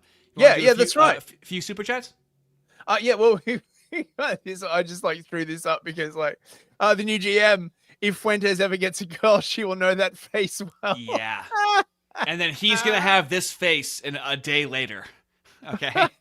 He's going to have this face a day later going, this is what they were talking about. Oh my God. I'm stuck with her. Oh no. Testing for $2. Oh, my bad. Yep. Kids love mustache man Fuentesism. Yeah. They have to make everything into an ism, right? Yeah. Have to make everything into an ism. Yeah. Suck Duck for $5. Never forget, God himself declared war on whole peoples down to the goats. He's not constrained to just being just good, whatever that means.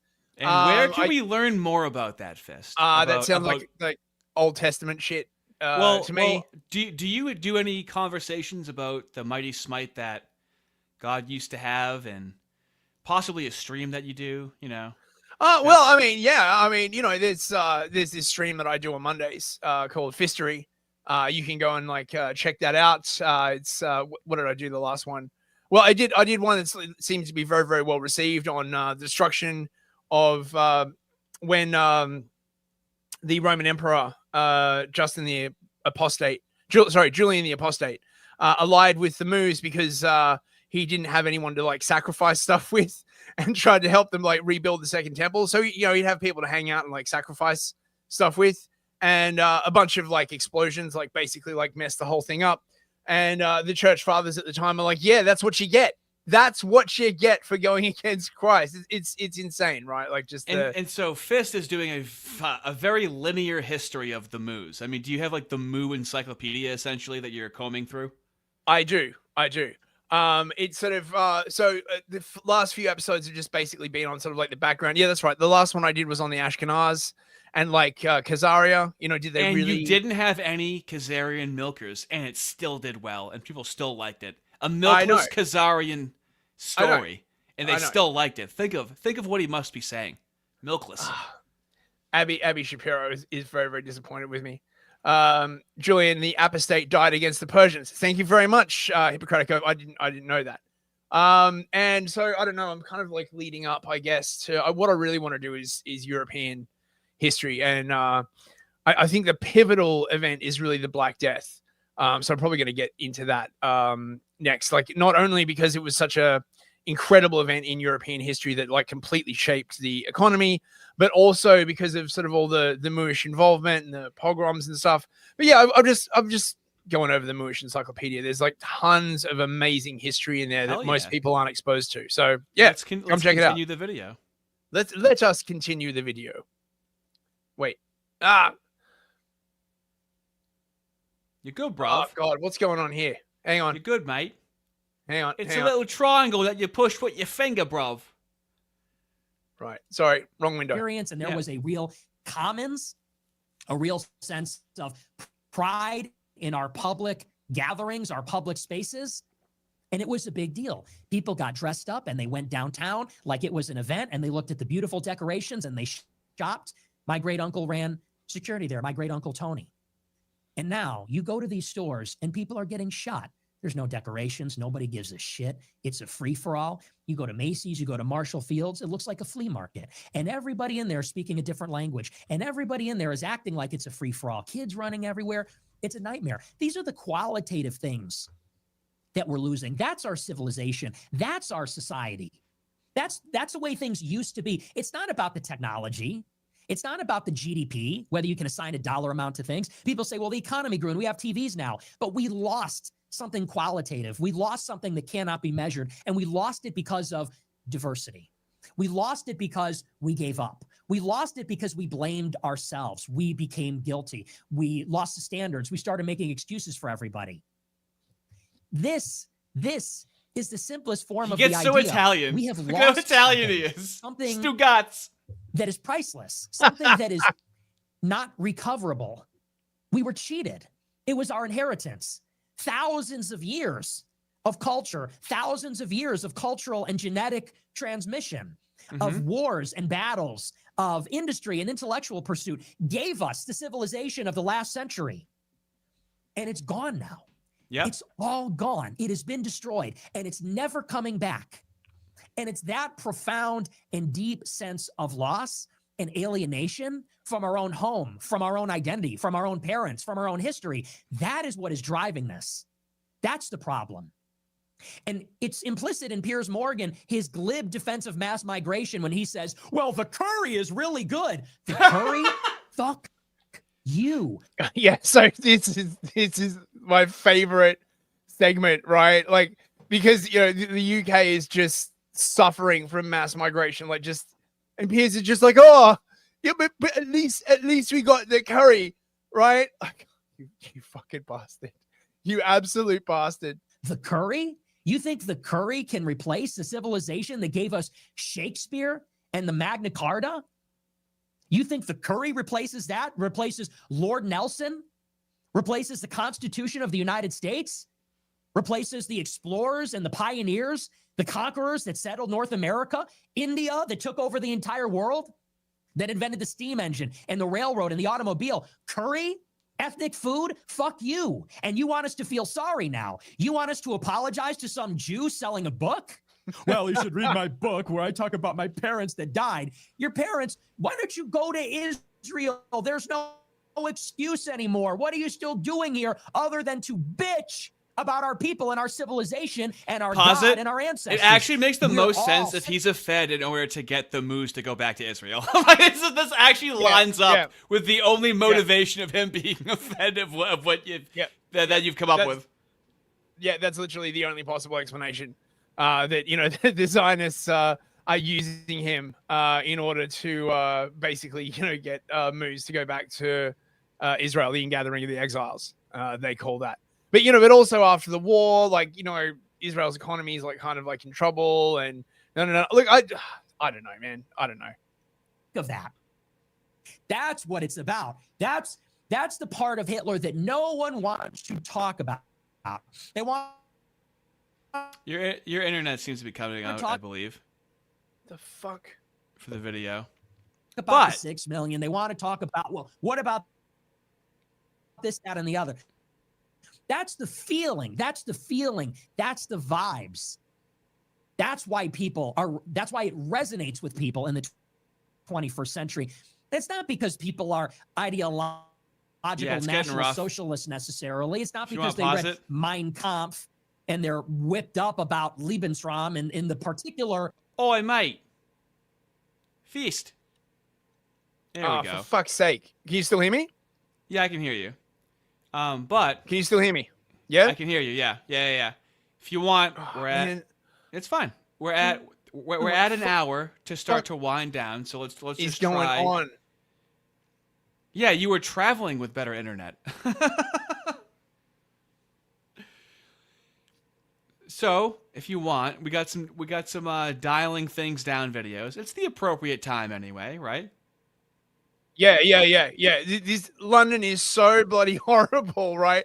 I had better internet in fucking El Salvador. Yep. Okay. So, wild, bro. Let's see. So, but we covered good ground. Okay?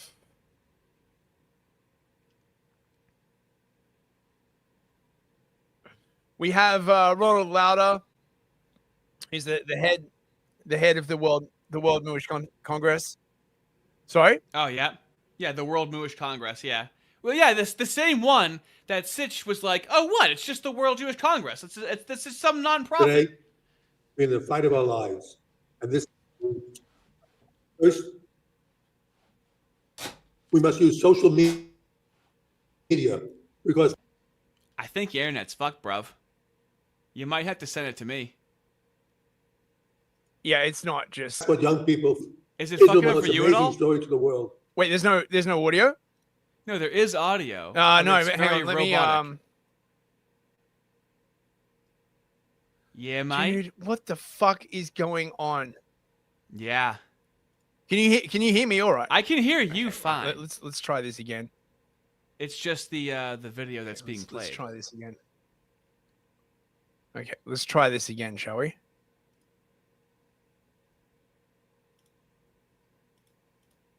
Today, we're in the fight of our lives, and this is how we will fight back. First, we must use social media. It's like a because slideshow. that's what young people follow. You tell them. You must tell them the truth. Israel must finally get serious it's fucked, about bro. public relations. Try a different video it's and we'll amazing. dial it down. God damn it! I don't know what the hell's going on. Oh, mate, my fucking internet. Yeah, it's literally like being in a third world country. Apologies, bros. Apologies. Not a problem. Try and end it on the Fuentes on the clip that you have. Yeah, look, I might have to send that to you actually, bruv. We'll try it out. All right, you play it from your end, bruv. It's on the Telegram. It's on the Telegram, bruv. Oh, it's on the telly. Yeah, the Telegram. All right. Okay. Turn them on for day. Just punch it up. Here we go. Oh, look at that in record time. Record time. Look on at my him go. other account, because my other account's completely broken for the next few days. Here we go. You ready? Yeah, let's go. We got in at the end of it. We are the last of our species. That is what they would like for us. And it's not normal. Normally, if that were happening, you would fight like a caged animal. You would fight because your back is against the wall. You would lash out in desperation, but they are programming us with shame and self-hatred and guilt so that we don't do that, so that we literally will our own destruction. You should be ashamed. You should be guilty. You should hate yourself. And if you hate yourself, you will yourself out of existence. They say these things like, oh, you're against immigration. Well, how do you think the Native Americans felt about the American colonists arriving? What's implied? What is implied is that we should allow ourselves to be genocided as our just deserts in the way that the Indians don't exist anymore here, in the way that they are herded onto reservations and their civilization was decimated. We should accept the same thing happening to us by immigrants because we deserve it, because we're guilty. I'm so ashamed. I'm so guilty. I'm so filled with self-hatred. Okay, genocide me. I guess it's only fair. What? No, fuck you. And the Jews are leading the charge on that. Newsflash. They led the charge on that in the civil rights era. They're leading the charge on that now. That's why they're calling it white supremacy. That's why they stigmatize it as white supremacy. They say it's hatred. They hate every other group. and they're turning the other groups against us. It's what it is. Why do you think Netanyahu was reading that book? Well, he probably wanted everybody to see it. That's why he showed it to everybody. But he said, we're going to win against Rome this time. That's actually how they see us. They see us as their mortal enemy. I saw that from Roseanne Barr. That was such a mask-off moment. She goes, America will get what it deserves. America will fall. You'll be on your knees begging us. You're messing with our God. That's what Jews think. That's what Jews like Roseanne Barr are saying out loud. And no one's condemning that. No one's got anything to say about that. They say it openly because they know they could get away with it. And that's what it is. We should play that Roseanne clip as well after this. I sent it to you in the chat. What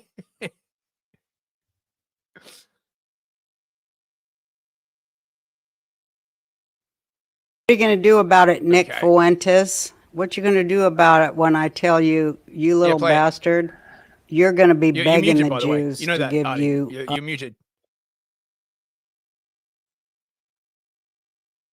I'm muted, is what you're saying to me. Okay, here we go. What are you going to do about it, Nick Fuentes? What you going to do about it when I tell you, you little bastard? When Rosanna Mania comes down on you, brother. Yes, that's what I was saying to you.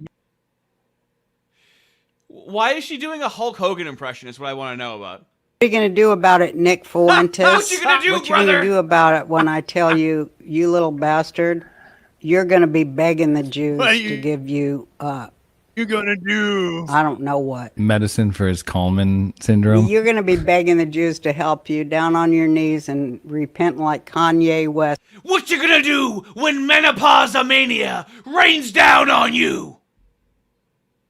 Motherfucker. Keep it up. It's a fucking, what do they call it? Reckoning.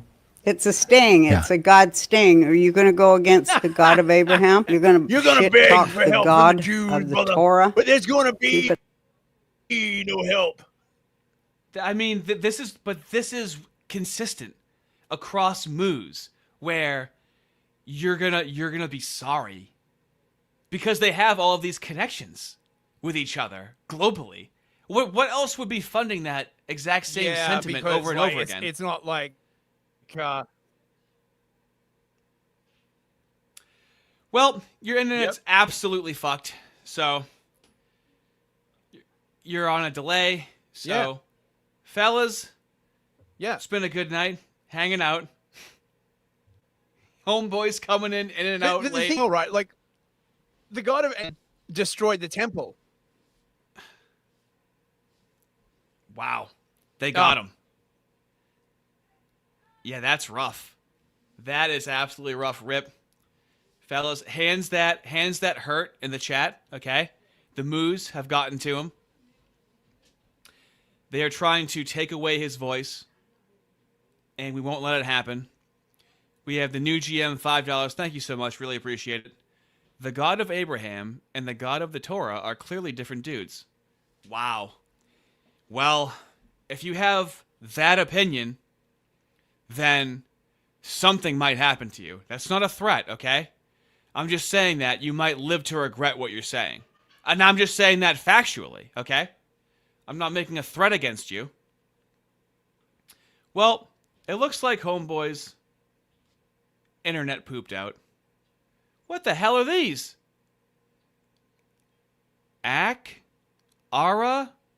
Arakeen Green Moon. For 50 knocks, mate. 50 knocks!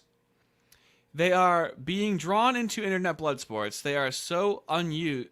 They're so unused as to how the internet works. It's sad.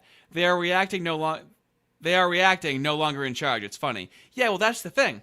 That's why, 4chan has become mainstream. We're used to not having our feelings get hurt by these things that are said.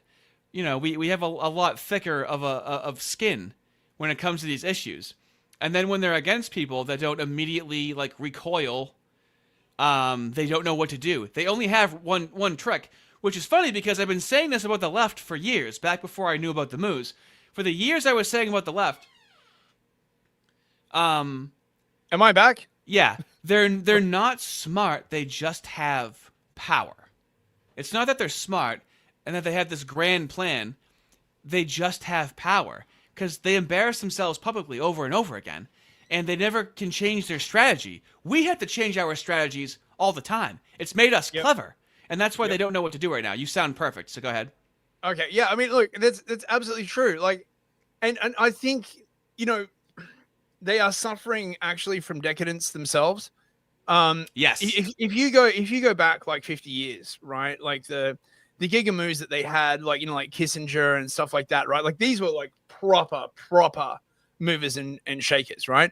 And now you see they're all dying off, right? Like you have all the modern ones that they're just not as smart, and they're hopped up on their own sense of like, you know, oh, how incredibly intelligent we are, and no, and it's just it's getting messed up, man. Like I just don't think I just don't think they have the talent that they used to have, because I think they've started relying too much on this idea that, you know, they were destined, God is going to help us, like all this kind of other stuff. What I was saying before I was so rudely cut off by the internet is that the God of Abraham also destroyed the temple. I'm just saying, right? Like, so this idea that their God only ever helps them is completely ridiculous. Yeah, exactly. New GM, the God of Abraham and the God of the Torah are clearly different dudes. But if he always blesses them, right, then why does so much bad shit happen to them? Like it's a very, very weird blessing, schizophrenic, a very weird blessing. Yeah, it is a very, very weird blessing, right? It always just comes back to like the good things that happen are dictated by God, but the bad things that happen are like dictated by people and who deserve like maximum revenge. Basically, it's such a weird sort of way of like looking at it. I know, but it's this attitude of you're gonna be sorry, right? That's a really reoccurring theme that we encounter over and over again when they're inarticulate, but all they know is that you're gonna pay. That's all they know. It's very, very vengeful, which should be left up to God, right? Yeah. But they don't have that mechanic. They have to take on. So I mean, this is where you really see how like James Lindsay pivoted to like Hermeticism and like Hegelian and Gnostic, and they think they are God. It's like, well, sure, but where's the Hegelians nowadays? Where's the Hermetics nowadays, right? Where's the Gnostics? Now we have a people that embody everything James Lindsay has been screaming from the rooftops. He got everyone's fucking attention on it too. Yeah. That's when they got to him. They were like, James, we're going to have to call you anti-Semitic because you're getting really close to something that we don't want you to get close to. Yeah. So you put it on everyone's radar. It's ordained how it happened. Doesn't it feel like that? It does. It's incredible. It does. And like, you know, not to get all biblical, but there is sort of like a biblical interpretation. Hey, I have an audience of atheists. No one's going to get what you're saying, okay? Right. No, but just this idea that basically one day God took away all their power, right? And this, I keep thinking about this because it seems like that's basically what's happened, right? Like all the spells have like suddenly lost their power, right? Like all the, you know, and it's crazy. Like, you know, I guess perhaps you shouldn't have just relied on exploitation and word magic to like they build do your put all of their entire... eggs in one basket. Yeah. Well, I mean, it is what it is, man. Wait, we got a couple of super chats as well. Finish off. Arakin Green Moon, good to see you, mate. 50 NOK. Is that Norwegian krona? Sure. I don't know. I feel like that deserves like a grooving cat girl. Thank you very much, Arakin. They are being drawn into internet blood sports. They are so unused to how the internet works. It's sad. They are reacting no longer in charge. It's funny. I think it's deeper than that. Really? Yeah, I don't think that they are used to disputation. Right, if that makes sense, right? If you go back through history, there are a bunch the people of that these... made Doubting the Holly illegal in 20 countries aren't used to disputation. Are you sure you stand by that statement? Yeah. If you go back through history, there's like a bunch of major European events, right? Like the disputation in Paris. There was another one in I think it was like Prague. As soon as it gets out into the public square and they actually have to defend, right, like what they're saying, they inevitably lose. So always it becomes this game of like delaying and like stopping people from like saying. You mean like stuff. with the left, with how we thought the communists were behaving? Yes. How they never want to debate? Huh. Yep. That's interesting. That's fascinating. Funny how that works. Right. No. Okay. So right, new GM for another $2. He meant the Talmud, right? So the God of Abraham and the God of the Talmud are clearly different dudes. Yeah. Well, exactly. Okay. So yeah. We did it. So shall we wrap it up then? I'm terribly sorry about the internet problems. I got no idea. Terribly sorry. You people really say that, huh? That's hilarious. Yeah. I say that to make fun of you, but you really say it. That's fascinating. Oh, terribly sorry. Like if I was gonna make fun of you, I would go, oh, terribly sorry. How do you make fun of us? How do you make fun of us Americans? What's a phrase that we say that you're like, if you're gonna make fun of an American? I like that. I like that meme where there's like the little kid in a cowboy hat. It's like, did you dream of many burgers, little American? And the girl in the cowboy hat's like, yeehaw! Yeah, like That's Texas. You see, Texas is our entire country. That's like the stereotypical American. Most of the shit that Europeans give to Americans, I actually think are incredibly based. So I just, they're always like, you like your guns and your meat, and I'm like, yeah. You drive big cars, yeah. It's fucking awesome. They always leave out the half and half, though, don't they? They do leave out the half and half, right? Which is the greatest invention known. He doesn't have half and half where he is. Isn't that incredible? Yeah. It's Europeans do not have half and half. You have to literally make it yourself. Like, what the hell? With Europeans, it's all or nothing. God forbid there's a middle ground, right? Of half and half. Yeah. I don't know like why Europe has not discovered half and half. It's a brilliant invention. I mean, I don't know. I mean, I guess you if you were based, you could make fun of the sort of Berkeley Americans, the sort of the woke. Oh, you mean the European Americans, the ones that act like fucking Europeans? You mean those ones? You mean the ones that bow over the words of Jean-Paul Sartre? You mean those ones? Yeah, those ones. Yeah, coward of French intellectuals. Mm-hmm. Got one more testing, $2. Thank you so much. I own lots of guns and eat barbecue. You know what? Yeehaw! Well, God look at that. Bless America. God bless America. What do you got for Monday, bud? What are you thinking? I'm not sure, but I think I'm either going to do a sort of history of the moves in England, because like that is really a fascinating topic. Most people don't know this, but they were actually originally brought over in 1066 when the Normans. Oh my fucking God! Right?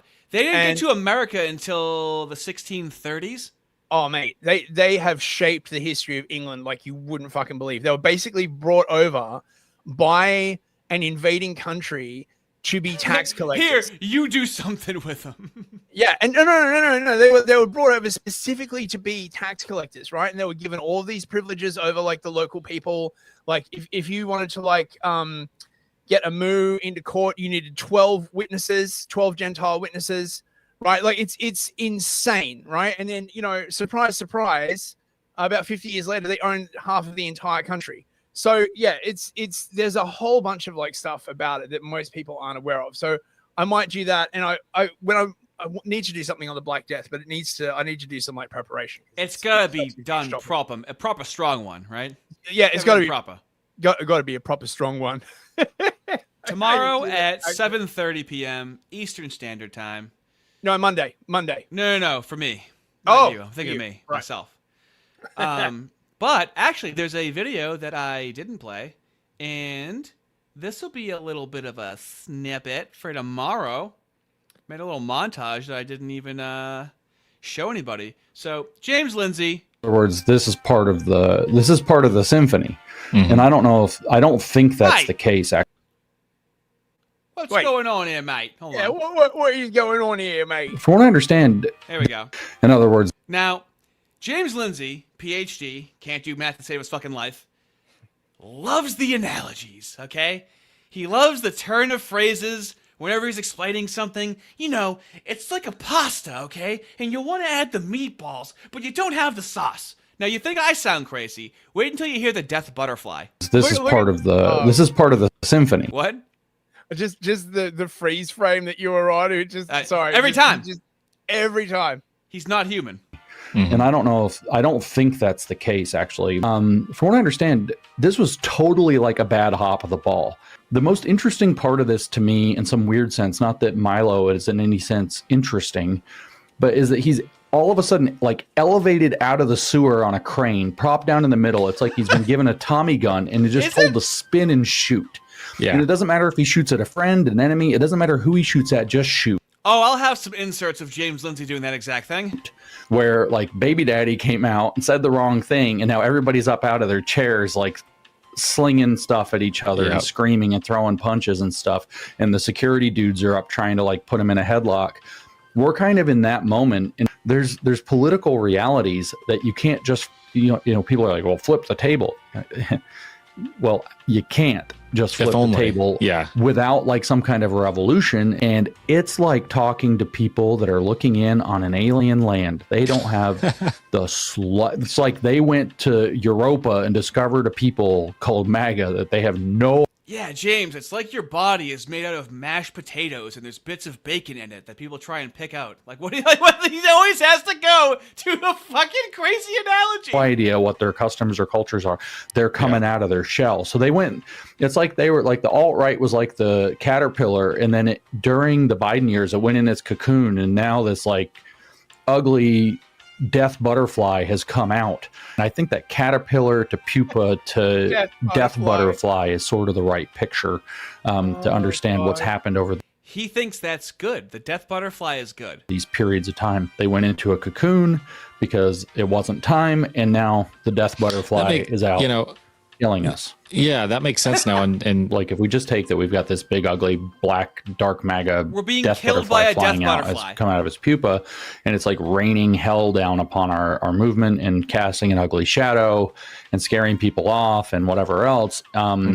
Between the wake of Charlie's assassination, so in our timeline, you have the alt-right caterpillar goes into the infiltrate pupa, comes out as the death butterfly just before Trump's election last year. And now all of a sudden people are like, oh shit, there's a death butterfly. And so the death butterfly, I don't know what we've done to it yet, but it is freaking the hell out and acting very erratically and making things a lot worse. It's like, I don't know, Mothra or whatever. It's just ravaging the movement. To use our death butterfly analogy. this is what's so funny is that like, and this is very mooish, their own identity is very undefined. Can we agree on that? Yeah. Right? But he fucking started it, right? Like he literally started the fucking war against like, the woke right after against the death butterfly. He started a war against a death butterfly that's in the air, raining down hell. In the sky, spazzing the hell out now. Okay? He started a war with a death butterfly that's now in the air, raining down hell. How do you not understand what the woke right is? Fellas! Thank you so much for hanging out tonight. That's a peek of what I'm going to be covering tomorrow. There's going to be receipts. There's going to be some behind the paywall footage that you'll get to see because he does invoke the raid that we did on him and completely fucked with his reality. I specifically said to my chat, think like a goy, behave like a rabbi, or something like that. And they definitely took it to heart, and we did a psyop on that entire stream. Not this stream, but you'll understand tomorrow. So, very nice. Fellas, thank you so much. Yep. Thanks for coming, everyone. It's been awesome. Love the fellas. Have a great night. Good night.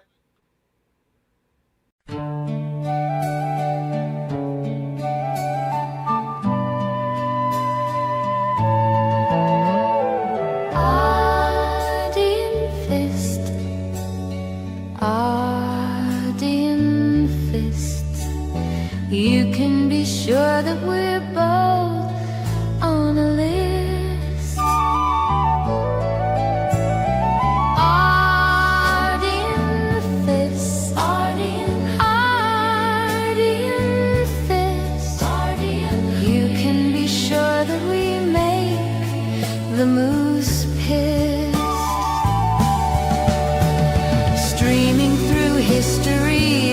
uncovering mysteries as to why the whites are living in misery.